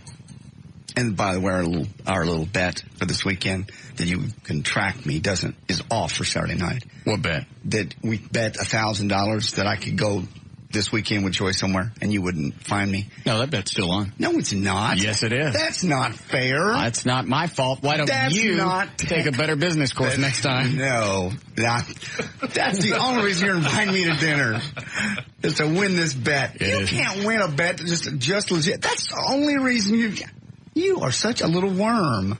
JD said he was going off someplace for the weekend, and there was no way that I could find him. Okay. So we laid some cash on. I went, oh, yes, I will. Well, when I go away, that was theirs. You better take a bet. Struggle all you want. No, there it is. I said, when I go away, I won't be going away. Struggle. I won't be going away. Keep struggling. Keep struggling. If I'm in a restaurant with you, I won't be going away. I'm sorry. It's a well-designed web. Keep struggling. I'm coming towards the middle. Sunday and Monday. Here I come. No. Sunday and Monday when I go away. Keep making noise. I'm not. Start screaming, help me. I'm not helping. You don't need help. Sunday and Monday when I go away, you won't know where I am. Oh, so now you're changing it to Sunday. Sunday, Monday. When I go away. When I finally go away. I believe our bet was this weekend. When I go away. Are you canceling the bet? When I go away. I don't know where you're going this weekend. That's exactly right. All I know is Saturday night, I know where you're going to be. Well, that's like saying, why don't you go? You can know where I was at the station appearance, too, because I'm making a... You made the bet, JD. Yeah. I said, when we go away... Not my fault. You didn't pay attention in class. When we go away. Not... when you ask me to come to a dinner. Fine. You want to push it off to Sunday? Push it off to Sunday.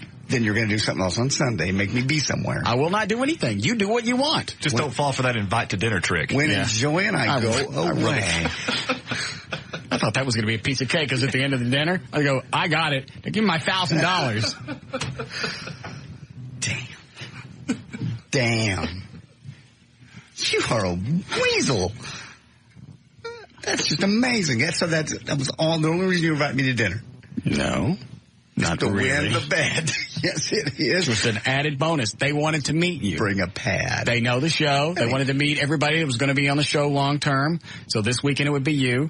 Next weekend it would probably be Eddie. Okay. And then that would be the end of our dinners. Let's see. I understand. There is no dinner, is there? Yes. For real? Yes.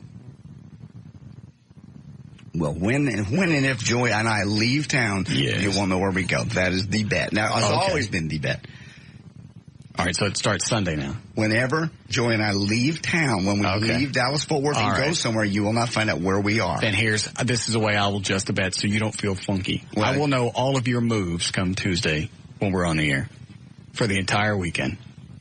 Even when I'm not in your presence? Yes. Still want to leave it at 1,000? Since you're so sure, why don't we bump it up? Yeah, I'll bump it up to 2,000. Why don't we go to 5? Oh, please. It's ridiculous. I have $5,000. Well, I don't. Not to throw away in a bet. If you're so sure, then it's no gamble. I'm a money market. Trust me. I'm safe. I'm here. No, you're not. You tried to win the bet by cheating. I wasn't cheating. You were cheating. You almost lost because of your stupidity. No, I just trusted my friends. Unfortunately, I should know better around here. Okay, I'll go. Wait a minute. Well, it's hey, wait a minute, Heckle. It's like, you gotta be there. It's, important for the show. Okay. Then, I have to also beat Sneaky Pete's. That didn't count. You could find me there. That doesn't count. Fine. I told you. I've adjusted the bet. Tuesday, I will know all of your movements over the weekend. All of them. I'll take that bet. $2,000. Yes. Sure you want to stop it too? Yes, I want to stop. It's a dandy way to get a new boat. I don't need a new boat. I'm happy with my boat. $2,000 will make the point. Okay. Okay. What are we doing here? We haven't tested the cannon yet. We haven't played Rock and Roll Jeopardy yet. We haven't. What else do we not do? Something else. I feel like today's Friday. Yeah, feels like it. Well, tomorrow is Friday for us. Yeah. We got a break before we do Rock and Roll Jeopardy? Please. All right. Trey's in the office, right? Yes. Trey, ask Randy if, her name's Randy, right? Correct. Ask her if she, wants to go out with me Saturday. That way if she says no to him. Right. It's the same. Right. I can pretend like he never asked her. And it'll be like he got rejected, which he's used to.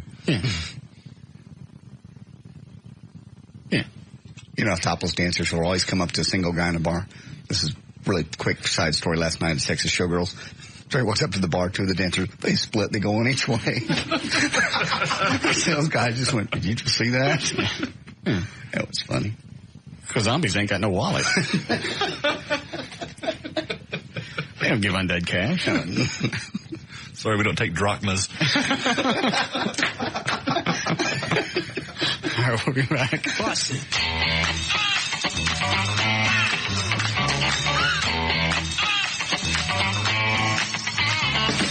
We'll be back with the Russ Martin Show.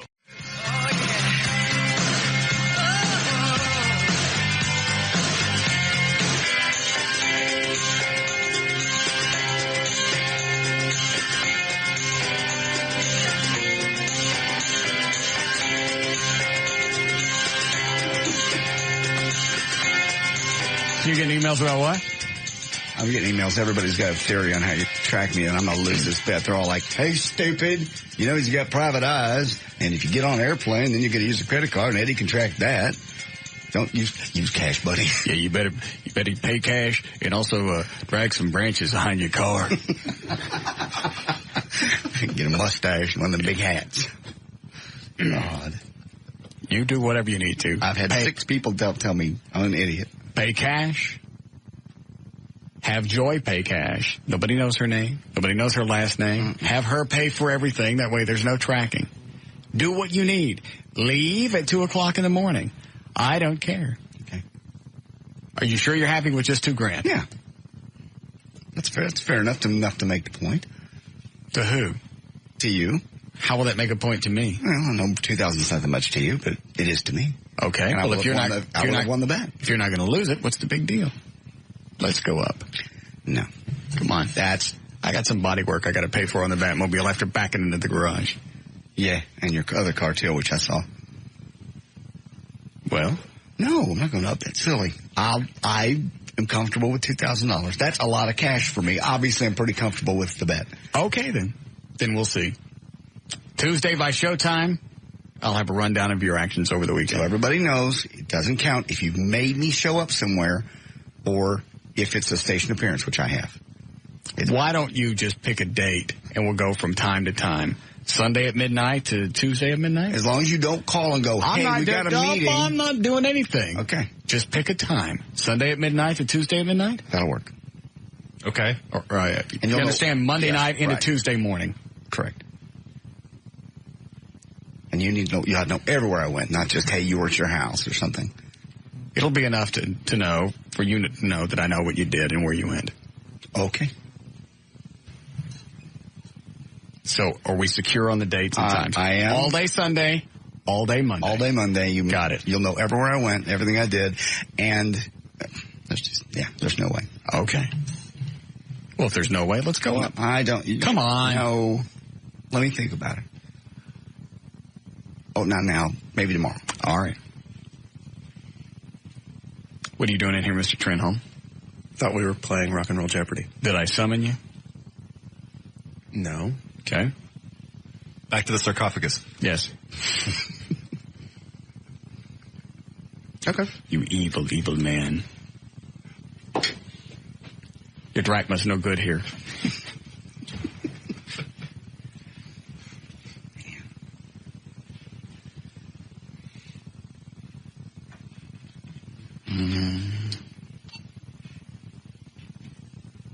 Hey.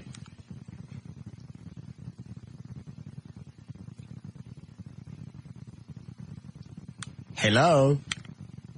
Yes. We're ready now. In and out of this sarcophagus. Being the undead's a pain in the ass. Stupid mausoleum door. Couldn't have put me in a slab like the rest of them. All right.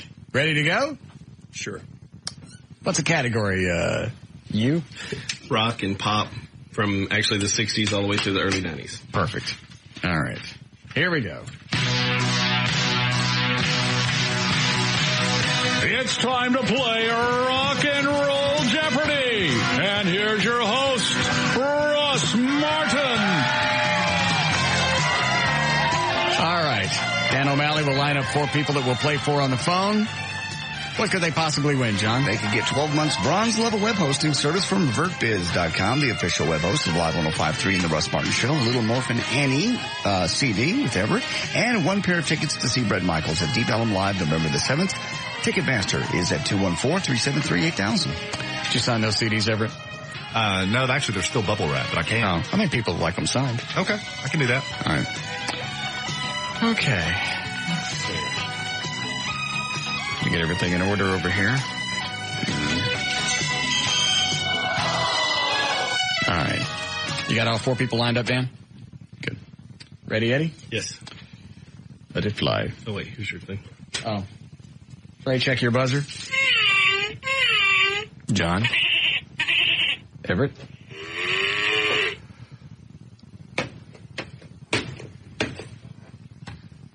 It's not working. All right. Let the first one fly. Russ. What is Gary Wright? Love is Alive. Correct. Hang on, they'll start the second one. We played this last week, Everett. You couldn't make it in? Yeah. I even gave them the list.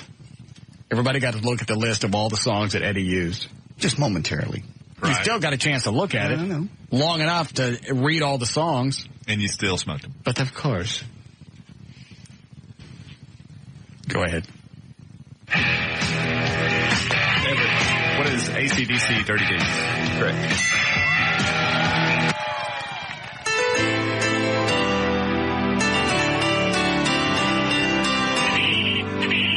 JD. Does Bruce Hornsby in the range, that's just the way it is? Correct.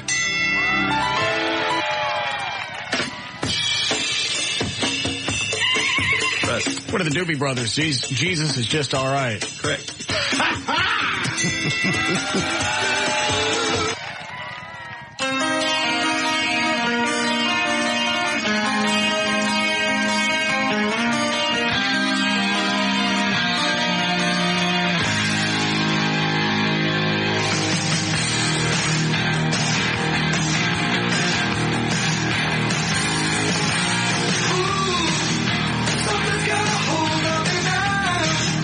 Sad. Yeah. I know the singer. Waiting on the hook. Yeah. Is the hook line in this, Eddie? I believe so, but it's a pretty good ways in there. Everett. What is Eddie Money? I Think I'm in Love? Correct.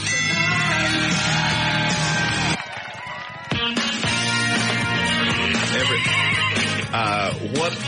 Who are the, blanking. Russ. The Fabulous Thunderbirds. Wrap it up. Correct.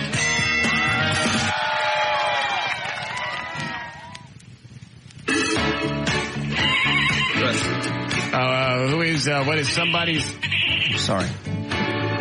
Somebody's Baby by Robbie Dupree. Incorrect. JD. It was Jackson Brown, Somebody's Baby. Correct. I was banging some chick when that song was popular. I was working at Pizza Hut. Yeah? One of the waitresses. She took me home. She had a kid. Yeah. Had a great big scar. Yeah. Just like right down here, from here to here. How many years ago was that? 1980. It's just amazing how you can remember that, how you make associations with songs like that. Her body still looked pretty good except for that scar. Great big cans. Nice big nips. She had an up and down scar? That's weird because I thought they cut across. I don't know how it comes. I don't know how the baby came out. Maybe he did like a Johnny Carson. Came through the curtains. Yeah, maybe. I don't know. I don't know if that was from the kid. All I know is the scar went up and down. What would an up and down scar be? That. Be a hysterectomy. Okay. I don't think she was old enough to have one. No, Can you have one at any... What, Eddie? They used to take babies that way. Back in the 80s? Yes. Okay. The rest of her body was fine. Kind of working on an ass. She'd been hitting on me for a while, so I figured I'd go home and give it to her. Mm-hmm. Good for you. Thank you. Russ. What is Lady by Styx? Incorrect.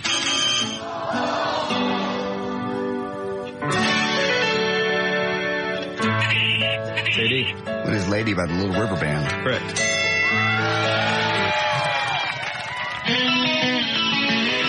Everett. What is Night Ranger, Don't Tell Me You Love Me? Correct. Russ. What is Money by Pink Floyd? Correct.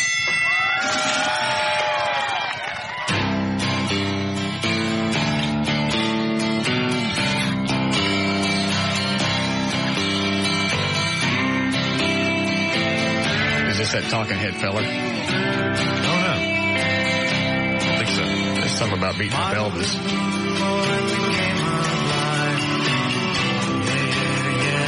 Whatever it is, I hate this. Yeah. Equally as I hate Bob Dylan and the Beatles. I don't care what Al Brumley wants. What is Man on the Moon by some white guys? Correct. What is Man on the Moon by R.E.M.? Correct. So, no, you'll not be surprised later. You're back down to one now, so is Everett. I'm sorry, Everett, you get to it. Well, talk to the whole goddamn thing, you stop it, you freaking head. That's not my fault. I'm back down to one, and you're talking through the whole rubato thing. Start it again. What is Styx, Mr. Rubato? Correct. Well, he ain't getting credit twice. Getting credit once. Everett. When I'm 64. By? Huh? What is When I'm 64 by the Beatles? Correct.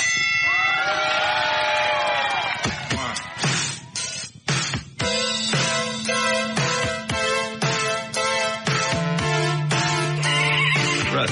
What is Tom Petty and the Heartbreakers? You don't come around here no more? Incorrect. Damn it. Am I back down to 1? Mm-hmm.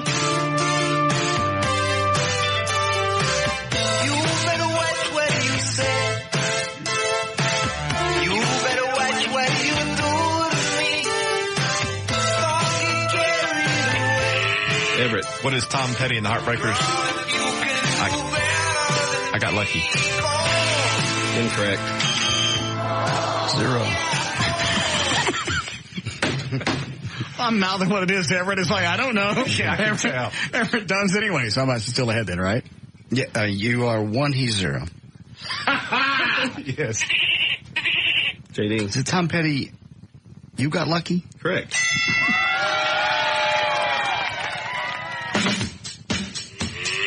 Everett, what is ZZ Top? Give me all your lovin'. Correct.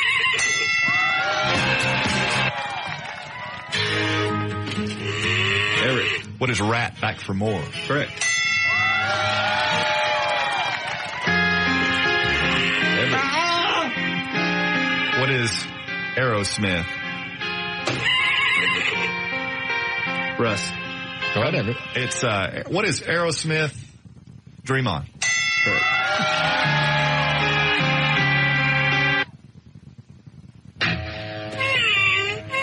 Correct. What is Photograph by Def Leppard? Correct. Say that reminds me. Do you have any? No. You don't? Don't, please. I'm just curious. Please. Everett and Trey are now tied for 3. I have 4, you have 1. Just thought I'd mention it before the song starts. No, it's all right. Why don't you talk right through it like you did that other one? That's why I said it quick. I bet he does. Uh-huh. You have pictures? No. Oh, you got at least 1. No. You got one of those shots where they're looking at you?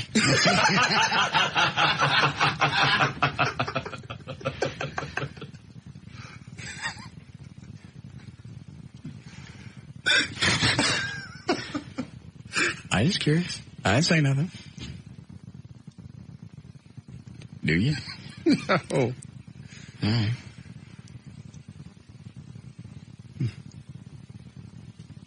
Play the next one, Eddie. Russ. What are the Eagles' Best of My Love? Russ. What is ELO, Strange Magic?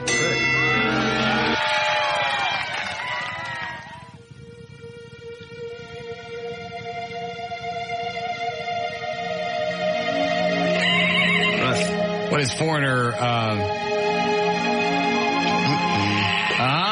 What is Foreigner? No. Waiting so.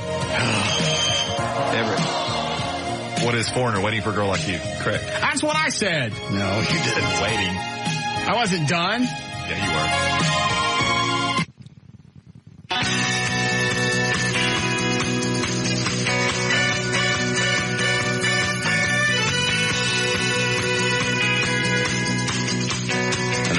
But all this crap sounds the same.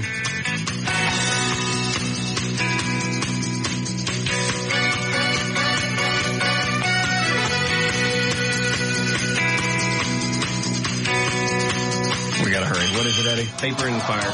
Yeah. Had a dream.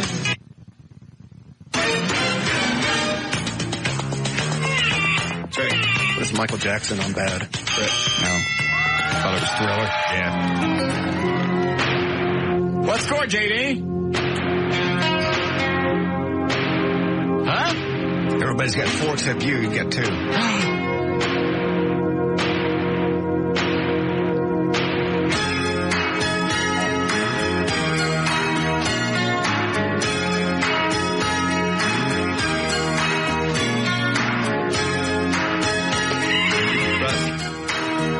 What is Phil Collins, Almost Paradise? Correct. What is Phil Collins, Another Day in Paradise? Correct.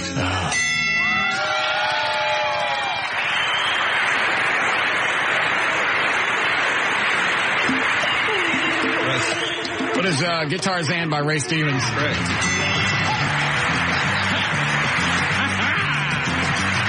he's free as the breeze. He's always at ease. He lives in the jungle and hangs by his knees as he swings through the trees without a trapeze in his BVDs. He's got a union card and he's practicing hard to play the guitar. Gonna be a big star, yeah, he's gonna go far and carry moonbeams home in a jar. He ordered Chet's guitar course, COD, makes A and E, and he's working on B, digs C and W and R. Hook line's coming, hang on. B and the chimpanzee agree that one day soon he'll be a celebrity.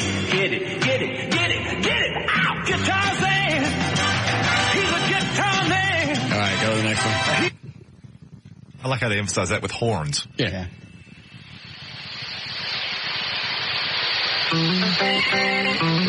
Was Jet Airliner by the Steve Miller Band. Incorrect. Ah, damn. What does Steve Miller Band fly like an eagle?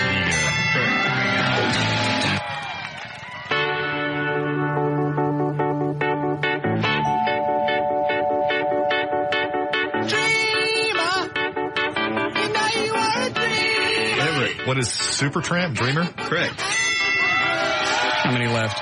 3. All right.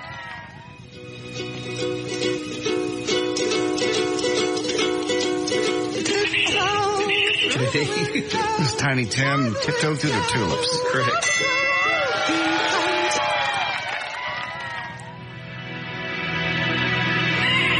Russ. What is Bon Jovi, Living on a Prayer? Incorrect. Oh, crap. See? That's close. Everett, what is Whitesnake Is This Love? Correct. What's the last one?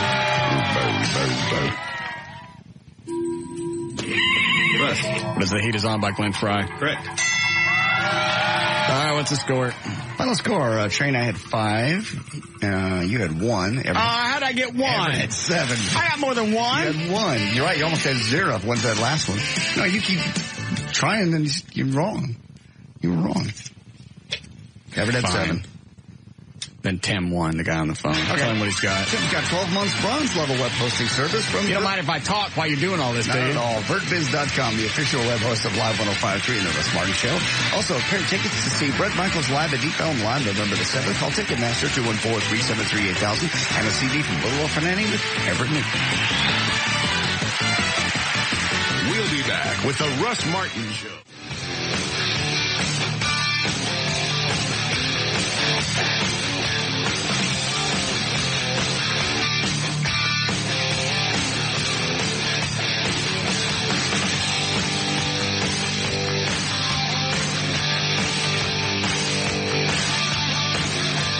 So this wild show is coming up.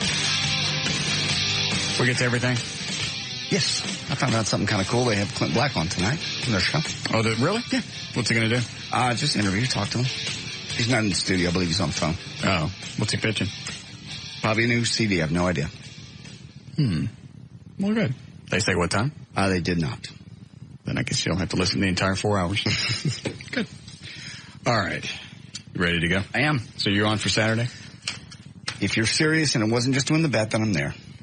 The bet doesn't start until all day Sunday, so Saturday night doesn't come in. It just seemed like a way you would win. But okay, yes, then I'm on for dinner, 8 o'clock. I'll leave the lake and I'll be there at 8. Okay. Well, and you understand you can only lose that way if he dupes you by a very transparent ruse.